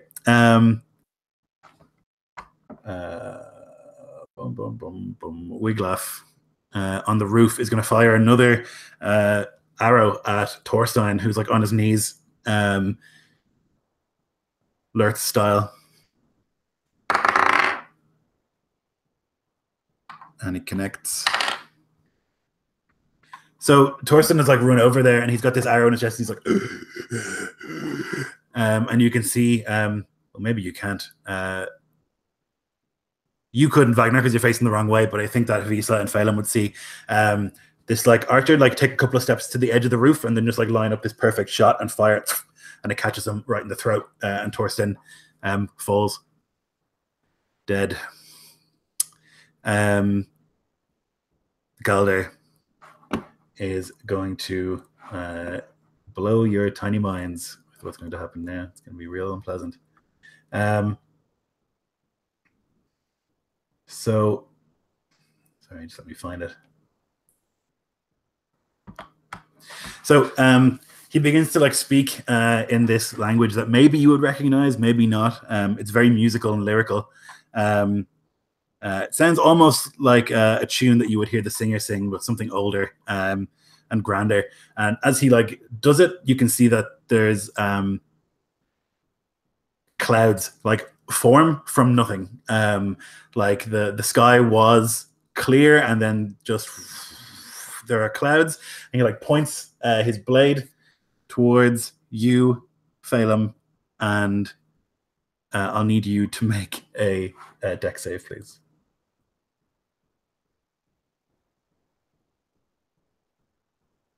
14. Okay. There's a crack of lightning that strikes the jetty. You can't even see it for a second. Everyone is blinded. I want to say that you are going to take just an unpleasant amount of damage. This is why I don't use spells often, because I'm useless at it.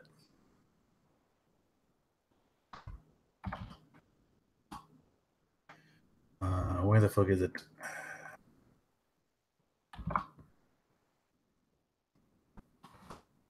Sorry, guys. Go. Okay.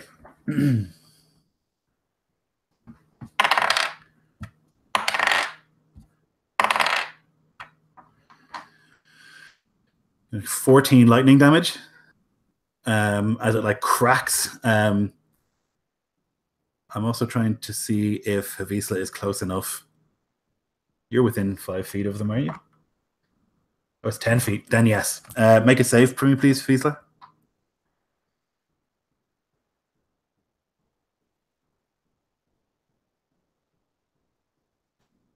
At the 15. Okay. You'll also take 14 lightning damage. So there's this crack.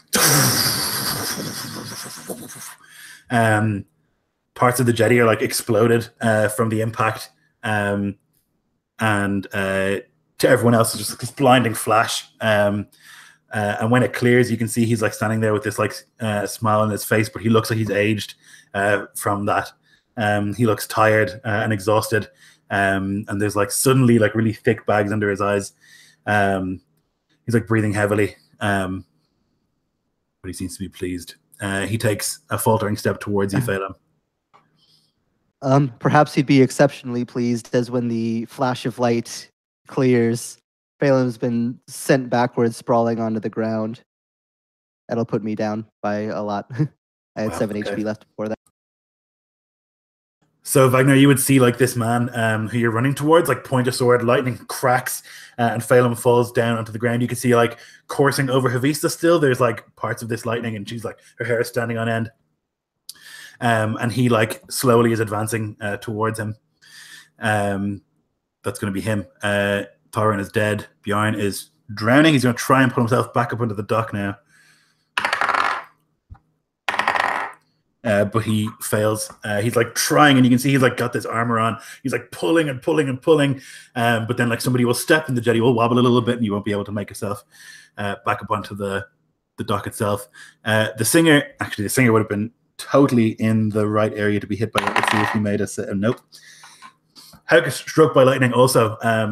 He is like jittering, and he's like fallen onto his back, and you can see that he's like twitching. And Sigvald is at the front. He's going to try and swing at you, Sigrid. This man is cursed. I don't believe he rolled 3 3s. I don't believe it. He hasn't got a single hit this game. Unbelievable. So he's trying to get at you. He's just like manically smashing towards your shield, but he's not able to get through. That's because I'm marked by the Gilder. He's the one that's got to put Yep, 6. that's it. It's not his fate to kill you. Ingrid looks deeply uncomfortable and afraid of what she's going to do.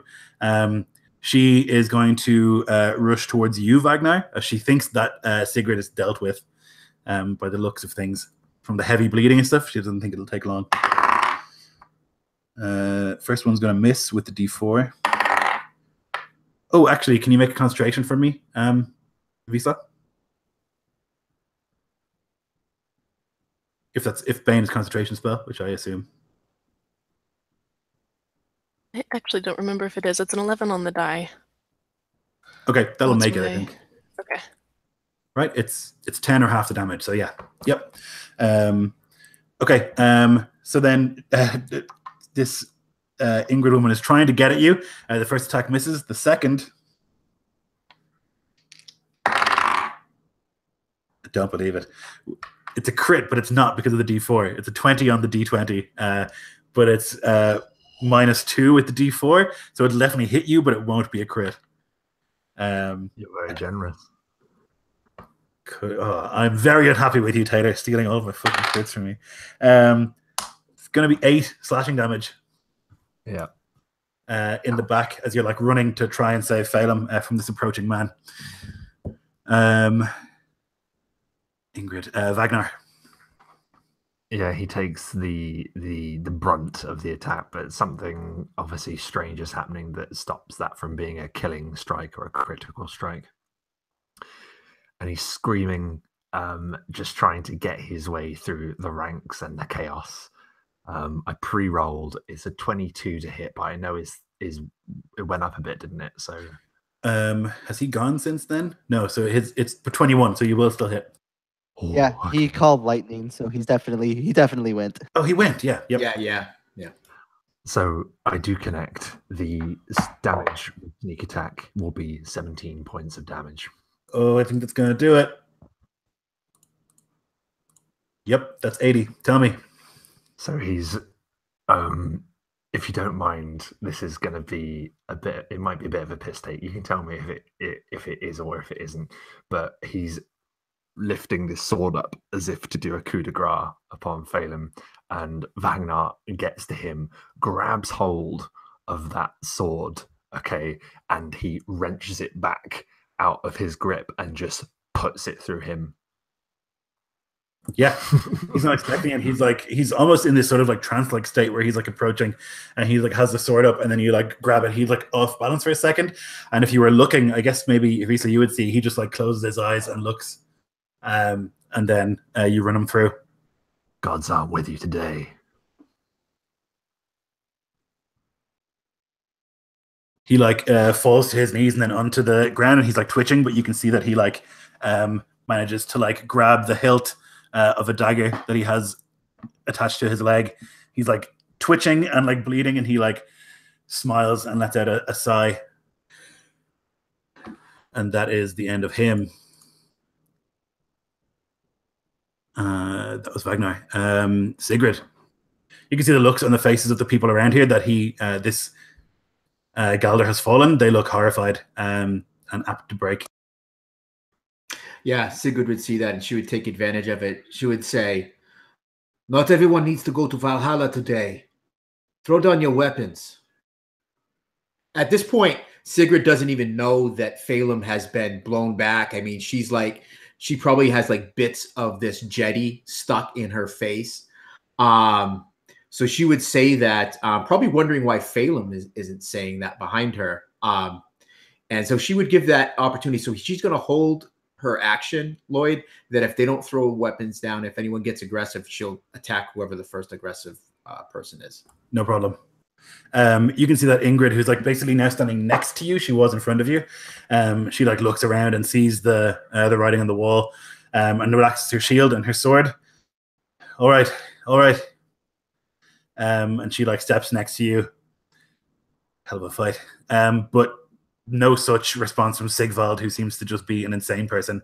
Bjarn, who is like hanging onto the side of the jetty still, he calls up and says, "All right." It remains to be seen what's done with him.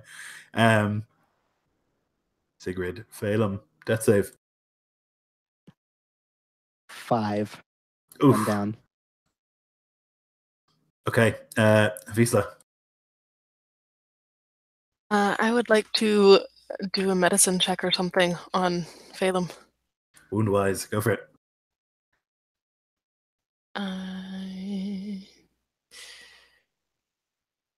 Okay, that's going to be 18. Okay, so you can see that he's like his like jaw is like clamped together, and you can like almost hear his like teeth grinding, and his like eyes are rolled back, and he's twitching. And you're able to like try and calm him. You don't know exactly what to do, but you're able to like calm his breathing and like get him into a state where he's no longer like falling apart and dying, just unconscious. Frecky's gone, Huron's gone, Wiglaf is still on that roof. He's gonna see what's going on. He's gonna fire a final arrow and then probably flee. Let's see if he can get one of you. Okay, 15, Ragnar. As if seeing the glint of someone up on the roof behind him, Ragnar is able to hurl himself to the side as the arrow swings past him. Yeah, you can see this look in the man's eye. He like looks at you for a moment, and then he like quickly runs and down the other side of the building, and obviously is like fleeing as fast as he can. Kill him! You can see that the only person like near him would be Torsten, who is like on his knees but not breathing. Yeah, Ragnar's eyes fall across him, and he is sad. That was Wiglaf. The Galder is dead. Thorin is dead. Bjorn is hanging onto the side of the ship. He says, "If you help me up from here, I'll join you." Feidhelm isn't in a position to respond. Are we out of initiative, Lloyd? Are we still in it? Sigvald is still going to be fighting. Fair. So we're Then still I in won't it. be able, then I won't be able to act, but I hear him. Yeah, he like shouts that and waits for a response. Haukr is like in convulsions on the floor. Sigvald is going to, let's see if he can hit you once, Sigrid, through this whole battle. Now remember, he's only got the one axe. Yep, he does. So that's, oh Jesus, I dropped the die. That was an 8. That misses. An 8 to hit. Yep. And he rolls a 3. I don't believe it. Yep, so he's not able to do it. It's cursed. This man is cursed. So he's like swinging. Maybe he's like exhausted. And he's just like trying. And there's like all these grooves in your shield from where he's like smacked and smacked and smacked. But he doesn't seem to be giving up. If you want to take your action now, Sigurd, you can. I am not sure if a 15 hits him. It does. Okay, yeah, that'll be 15 for 8 slashing. Okay. Yep. Can you give me a D10? 3. Okay. He falls unconscious. So it's some sort of like brutal wound, like maybe cuts into one of the arteries in the arm. And he's like, and then it's just, and he just like becomes dizzy and falls. Well, Sigrid would step up and finish the job. She would just hack a couple quick strokes around his neck, seeing that he's like one of those ones that probably wouldn't be trusted. Yeah. So then we are out of initiative. Stand on this like scorched and ruined jetty. There's quite a few people dead all around. But Ingrid and Bjorn kind of drop their weapons and surrender. They don't drop their weapons, but they surrender. Is Bjorn still hanging on to the Yes. Yep. pier? Vagnar's just going to stand over him, and he puts that massive, massive sword to his throat. And he says, "Do you swear your allegiance?" To who? And he looks over and sees Feidhelm on the ground. And then he looks back at him and he says, "To me." And if I do, I'll be allowed to live. You'll live. I don't want to go to the sea, bitch. All right, I swear. Vagnar reaches down, helps him, haul him up, grabs him by the belt. It requires a few people. This guy is big. I'm assuming that's really quiet, Vagnar, when you say that to him. Like, so you're not wanting others to hear that. I don't mind. You don't know. I love it. So I guess the question would be: did Sigrid hear him say that? I think that you're currently like face to Probably face not. with Ingrid, and you've just killed what's his name, Sigvald. Yeah. So I mean, I don't know. It's up to you if you think. No, I don't think she hears it. She would probably be doing a curt nod to the golden-haired warrior who has such skill with the sword. She probably would say that, your skill with the sword, because she struck Sigrid several times, and she's not seen speed like that before. She smiles and she says, "I'm from Gunland." You are a Gunlander? And her kind of the corner of her mouth twists. And then she would just give like a curt nod. And that's maybe when she would turn and see Feidhelm's fate. And then she would rush over there. Yeah, a couple of people are helping to pull Bjorn out of the water and onto the dock. There's like already like salt crusting his chainmail. And he just like... and that's the end of the fight. You know, it's been successful. So you lost 5 people overall. So it's up to you guys.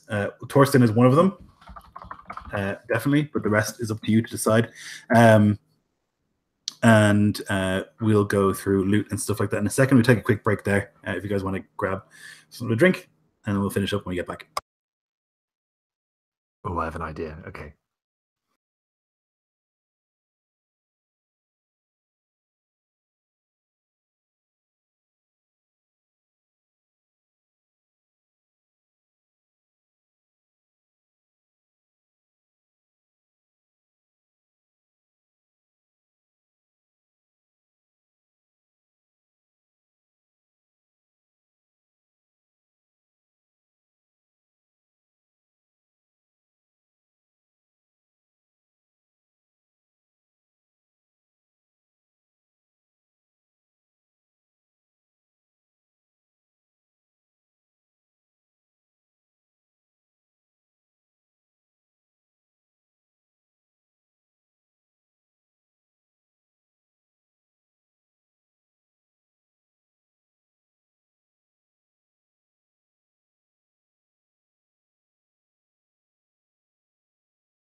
All right. So I put the loot in the chat there. The sword itself, it's obviously powerful, but you don't know exactly what it does. That will require like some scrying and stuff from Havisla to try and understand exactly what it does. You would find on him this like set of beautiful runes made from some sort of stone that you've never seen before. You guys would know that they're marble, but like nobody else would know that. Really, really finely made, and you find a bunch of other stuff as well. Although no money as such.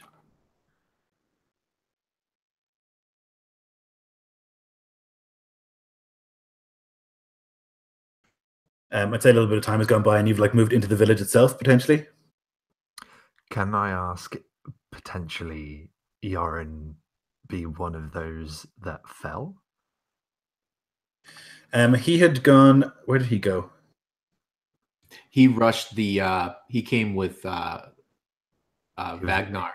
to the He was jetty with on the back. Vagnar in the charge. Yeah. Yeah. Okay. He actually got crit hit at the beginning of the fight. Remember? He did. Yeah, it wasn't too bad though.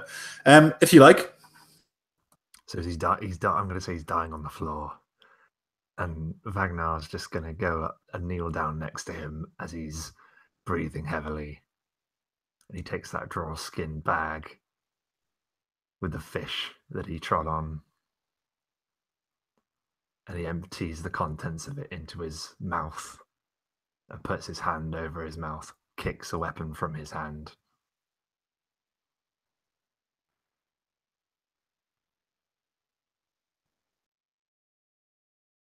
Yeah, he's just like choking, and will die without too much resistance.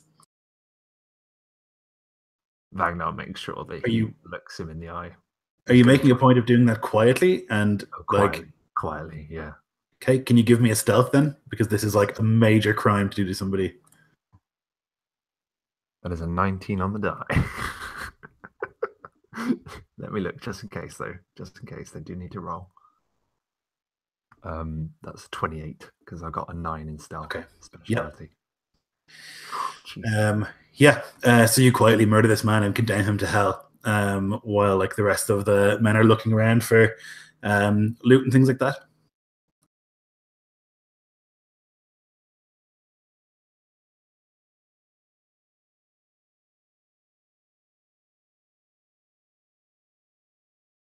A little bit of time goes by and you move into the village itself. Most of the people have fled who live here. In the battle, many of them had like fled and run into the woods and stuff nearby. If you wanted to, you could send people out to look for them, but they're obviously non-combatants who have just fled.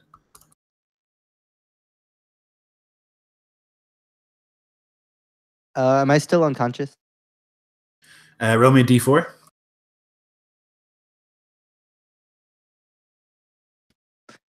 Four. So yes. Was it 4? You cut out there for a second. Yeah, okay. So yeah, it'll be 4 hours before you gain consciousness again. So you kind of like make a bit of a camp here and like begin ransacking whatever you can find. Although you know that all villages would have like actual wealth, it tends to be really well hidden. And like your men begin the process of like searching for it in the long haul and stuff like that, but they're unable to find it.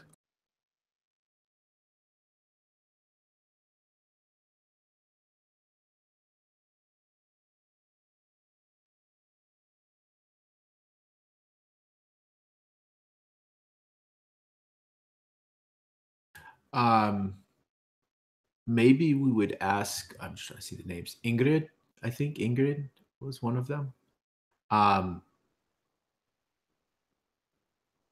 Where did now was this guy a jarl? Did this guy consider himself a jarl of some fort or a Karl? Didn't say anything like that. Where did that one keep the Hacksilver? She would ask. We will not take more than that. Maybe some provisions to restock what we have used, but we will not starve these people. We are only after the Hacksilver. She may be lying. I don't know. Ingrid kind of like scratches the back of her neck. I don't know, honestly. It's not something that he would share. Who would know? He would. That is alive. And she would kind of chuckle at that. The people who helped him bury it, I suppose, they're not here. I don't know. Usually they hide it somewhere, no? Bury it deep so that when people like you arrive, they can't get it. Sigurd would ask her, well, you know him. What did he find? What did he hold most dear? Fate, the gods, deeply pious man. Blessed by them. Did he keep any shrine or something of that nature in his she would like look towards the stone, this like huge red standing stone in the center of this town or whatever. He would pray at the stone. We all do. And she would look at some of the men and she'd say, check by the stone. So I guess we'd start digging by the stone, looking for that, where they would bury it there. Yep. So you can start digging or whatever, but it doesn't turn up anything. There is danger of like potentially having this stone fall. Like it's fairly deep in the ground, but if you dig too deep, then it might, like it's a monolith type thing, and it might keel over in one direction, which would be pretty disastrous and also very sacrilegious. Sigurd would definitely not want to do that. She is definitely a staunch believer in the gods and feeling they have a place that they're felt in the world. So she would tell the men to stop, and she would just kind of be frustrated and wait for Feidhelm to come back to his senses. Yeah, a couple of hours go by and the men have like ransacked whatever they could find in the houses. They found like provisions and like various bits of food and stuff like that to keep you fed, and a couple of trinkets here and there, although not even Haukr worth counting in terms of like what they would have found. But yeah, a couple of hours go by and you would wake Feidhelm.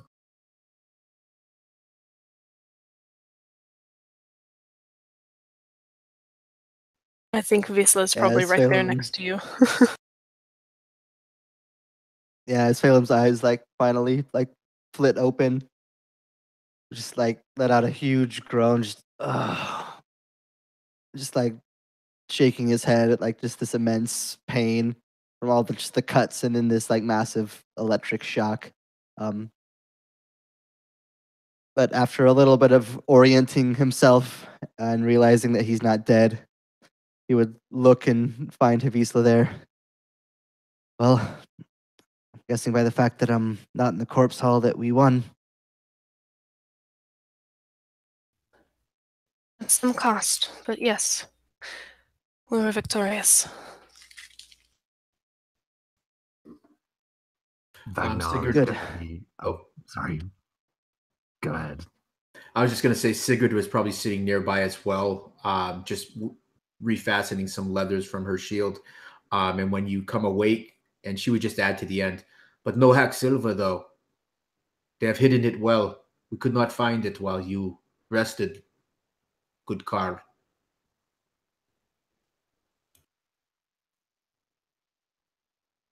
Feidhelm will like go to stand up and just like, oh god. I guess he tries, just the pain completely taking him. But eventually would steel himself from the aches and the pains and bring himself to his feet and would walk over to what pile of stuff that they did have so far and kind of picking up the great sword by the hilt, like heaving it up to the point down, say,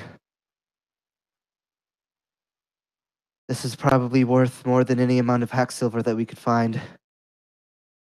Keep looking while we have a chance, but we've come away with much more than expected already.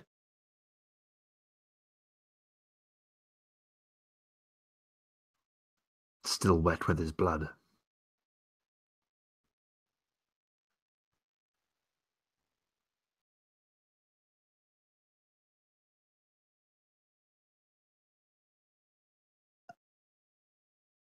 So we would spend some time, I guess, going maybe house to house searching for any wealth we could find. Does that sound about right, guys? And how long would you want us to stay here, Feidhelm, before we would? Yeah, I think Phelan would also want people to like check the long haul to see if there's any. I mean, I guess like writing isn't like a big thing for most people, but I guess if anybody was going to, it'd be a religious man. Just any sign of anything. But assuming that wasn't successful, he'd probably want to get everybody gathered pretty soon. When he did have a moment, he would want to speak with any of the warriors who on the enemy sides that survived. But outside of that, he would let most of the men kind of gather their stuff. So it's Ingrid and Bjorn who like will report to you. Bjorn looking somewhat confused.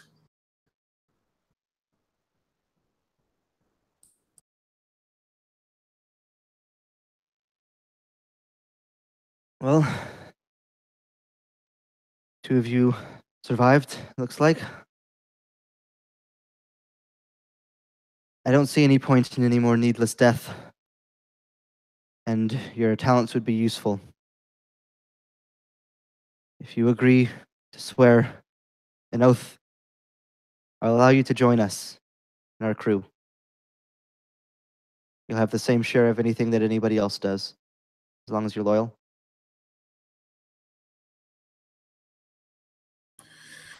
Ingrid says, not even from here. You're paying me, you're paying me. What's the difference? I'll swear an oath. But Bjorn says, the branded one, when I was in the water, I thought he was the leader. He asked me to swear to him. Forgive me, Karl. I had thought you slain.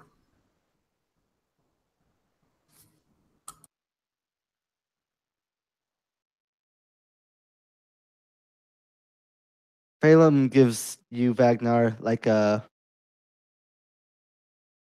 suspicious kind of side-eye glance, with kind of a furrowed eyebrow.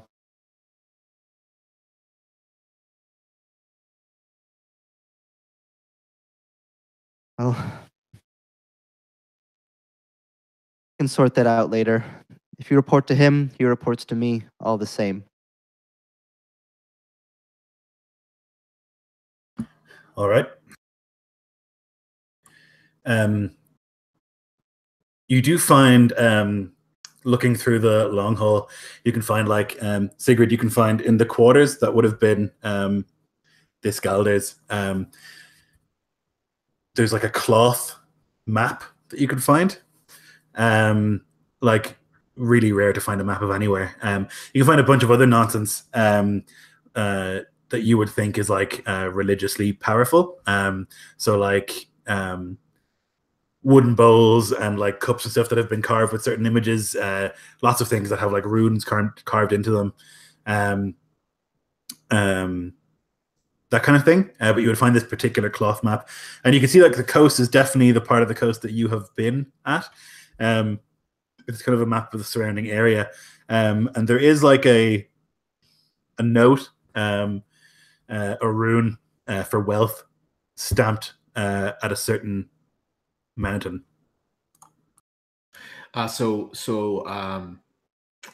Sigrid wouldn't know that rune. She does not know how to write or to read, but she would bring it to Feidhelm. Oh no, actually, she would bring it to Feidhelm's attention.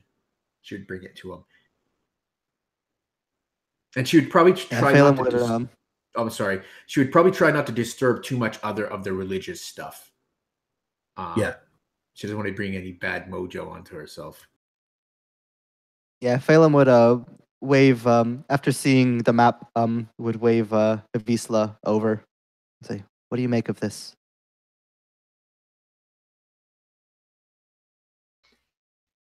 She looks it over, turning it this way and that, and says, this here, this rune. This is where we should go next.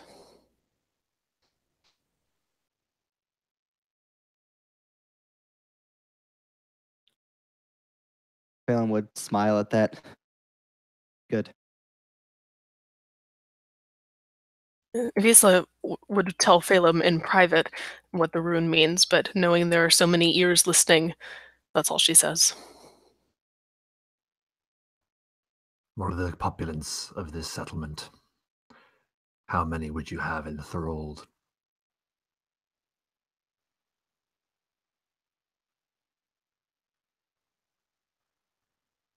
So That's a good sorry to question. cut across. I don't. They have mostly Right. fled in the combat that had happened. Most of them had left. So like the people who stayed here were the combatants, but most of the people saw the writing on the wall when like they were attacked from two sides and like in the combat legged it into the woods or somewhere else. But like there's almost no people here anymore. It's like a ghost town now. I retract that then. Nope, no problem. Cool. I should have said. Yeah. So Phelim would kind of nod after what he's been told. If you try to get to this mark then as soon as possible. If townspeople get word out to other places, we could have more armies on the way. Our men aren't in position now to fight another fight without a little bit of a break. So we should try to avoid confrontation where we can. But it might be too good to pass up on what's hidden there if it's anything that we might think it would be. So there's no one in the village at the moment. If you want to go, you're going to have to leave the ship because you can't bring it with you. So the question then becomes, are you going to leave someone with the ship? And how long do you want to wait here?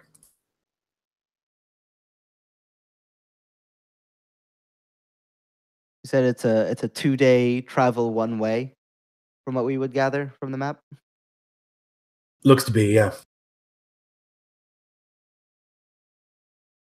Yeah, leaving the ship here might be bad. Would it be possible to have the ship well, it was already lightly crewed to begin with, huh? If it's possible, I would like to basically move the ship down the coast at least. So if they come back, or if other forces come back with townspeople to the town, I don't want the ship to be right there. Sure. Yep.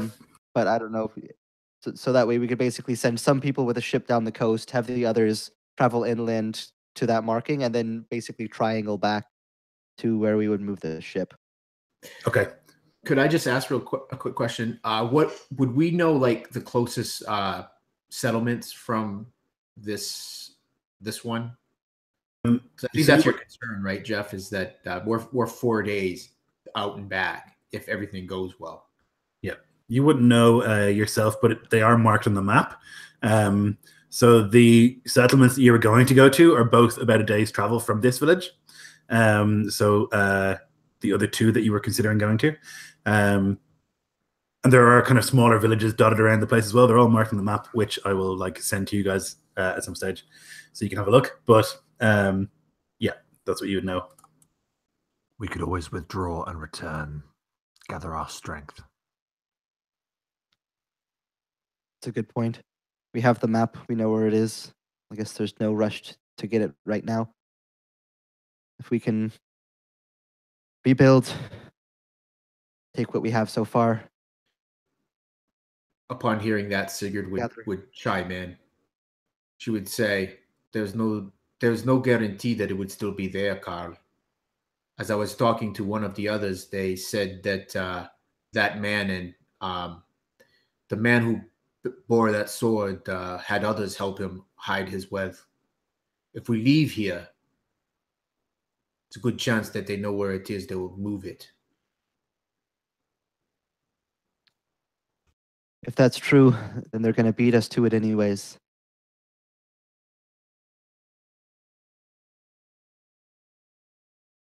Not if we go now, Lord Karl.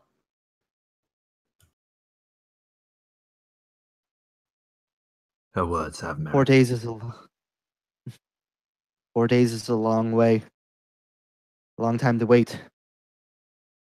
You would point to I don't remember the name of it. The settlement, the third one, the one with the mine of the gold.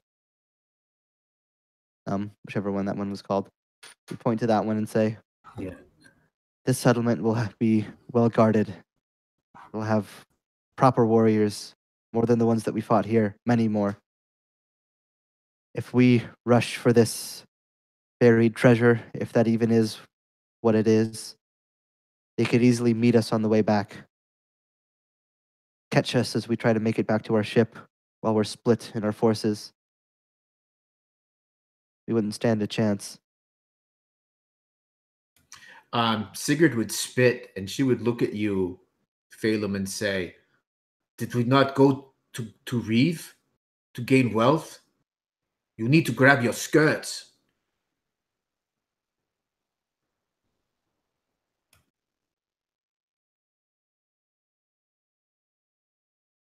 Helen would just like give you a look, Sigrid. Yeah, she knows that she's insulted you, and she probably regrets a little bit doing it in front of the few that are assembled here.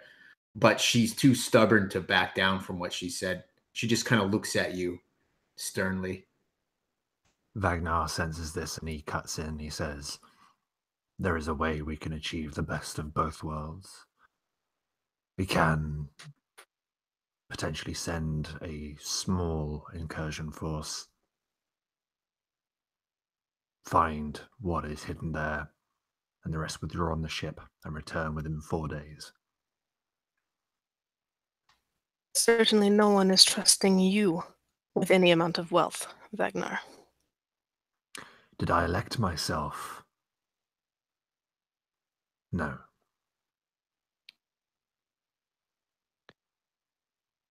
At least the Oathbreaker has courage. Did you not see the way he charged the line?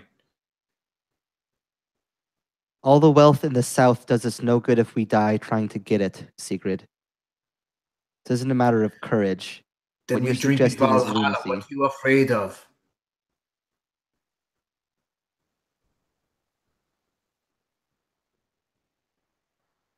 Do you not want to be in the Great Hall? Are you so afraid that you cling to your mortal life such? And then that's when she realizes she's gone too far. And she says, beg pardon, Karl, I have spoken well out of turn.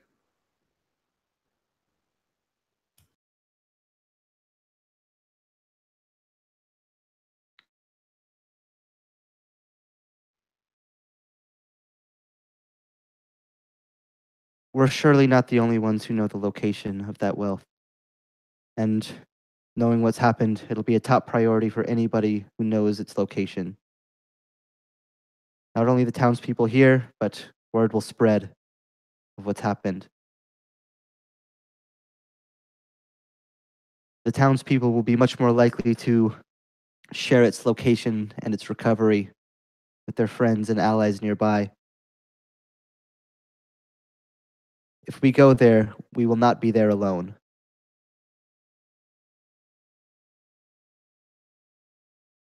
I understand why we're here. Trust me, I know.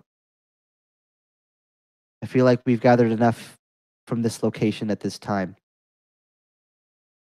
There's plenty more treasure in the kingdoms to take. There's no reason to die right now. Not when we have a homeland to protect.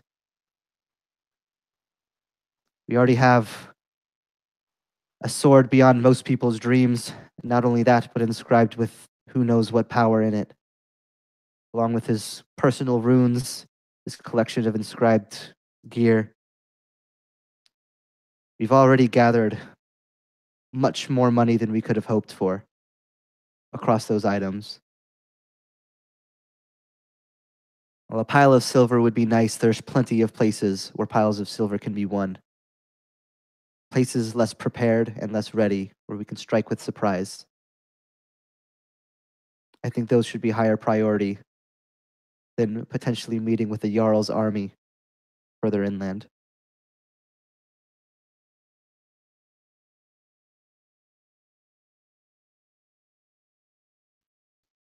You speak with a wisdom beyond your years, Karl. Ragnar looks at Hivisla with malice is probably the best word. Malice. He intends to speak with her at some point.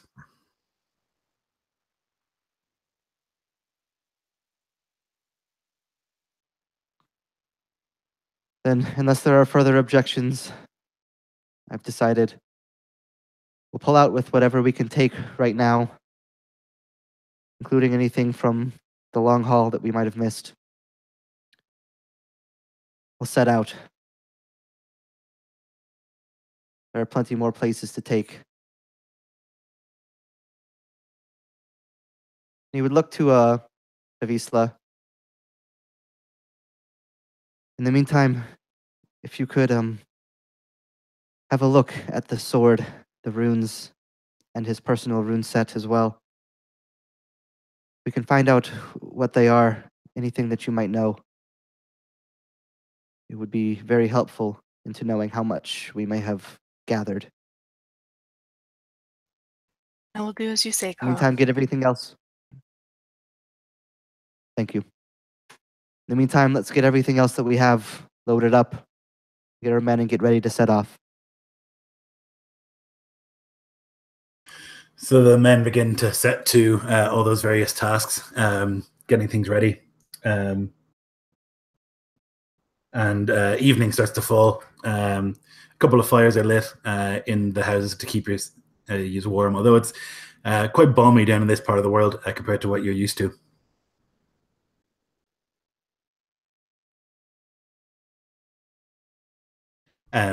Wagner, if you'd like to speak to Wisla. Yeah, he is going to go and find her while she's looking at this sword. Where would Havisla have gone, Taylor? Wisla is probably on the ship. Maybe set up on one end. All these items arrayed around her, sitting cross-legged, studying. Yeah, he approaches and he makes every effort to telegraph his arrival. And he just leans against the balustrade of the ship, just watching you. And he just waits, knowing that him watching you might annoy you. I don't know, but he's waiting. He waits for a good minute and a half or 2 minutes before she finally lets out a small sigh. To what do I owe the pleasure, Wagner? There is no pleasure in your words, nor mine. Let us cut the shit and cut to the chase. You've called my honor into question many times, and I have done you a courtesy in ignoring it. Do it again, and I will not. Your actions bring your honor into question, as do your manners and your words. I merely pointed out. My actions won the battle. Perhaps. There's no perhaps about it, say there.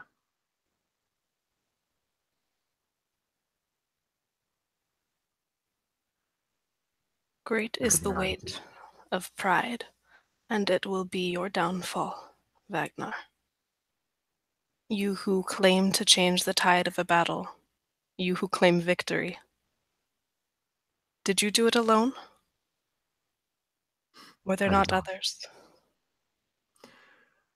I did not do it alone. However, I did it for the Karl. So if you to question that, it is something I consider an insult. I do not question your loyalty to the Karl, merely your integrity and honor. And we'll see what that fucking gets us then, won't we?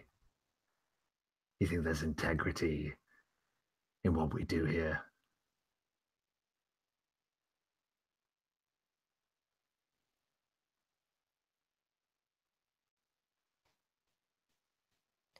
There is honor even among pirates, as you have seen, among thieves. But is there any among oath-breakers, I have not broken the one that counts.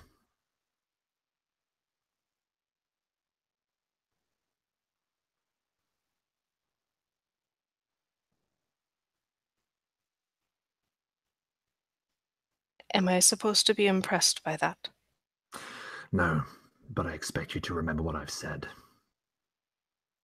Do it again. I will not forget. Do not threaten me. And as she says that, her eyes flash a little bit. They almost glow in the dark. I've dealt with your kind before.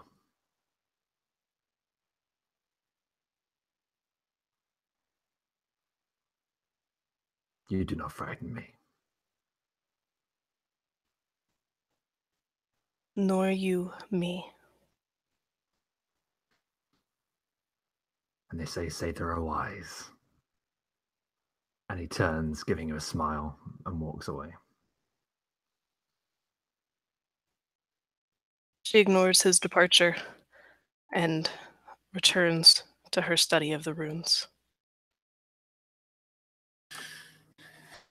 That night, Wagner, you open your eyes and you're cold. Unbelievably cold, and it's dark. And you're walking, and there's just mist everywhere that you look, this thick fog, sort of blue, white light as you're walking. And the mist is so icy and so cold, it stings your skin as you're walking and looking around. You see a shape off in the distance, another person walking, and you call out, but they don't hear you. You walk what feels like for hours, alone, totally alone. And you wake up covered in a cold sweat. And in the window of the building that you are sleeping in, comfortable bed for the first time in a long time, on the windowsill, pecking at the window, there's a raven. Ah! And that's where we're going to end today's session. I hope you guys had a good time. Thank you for watching. See you next time.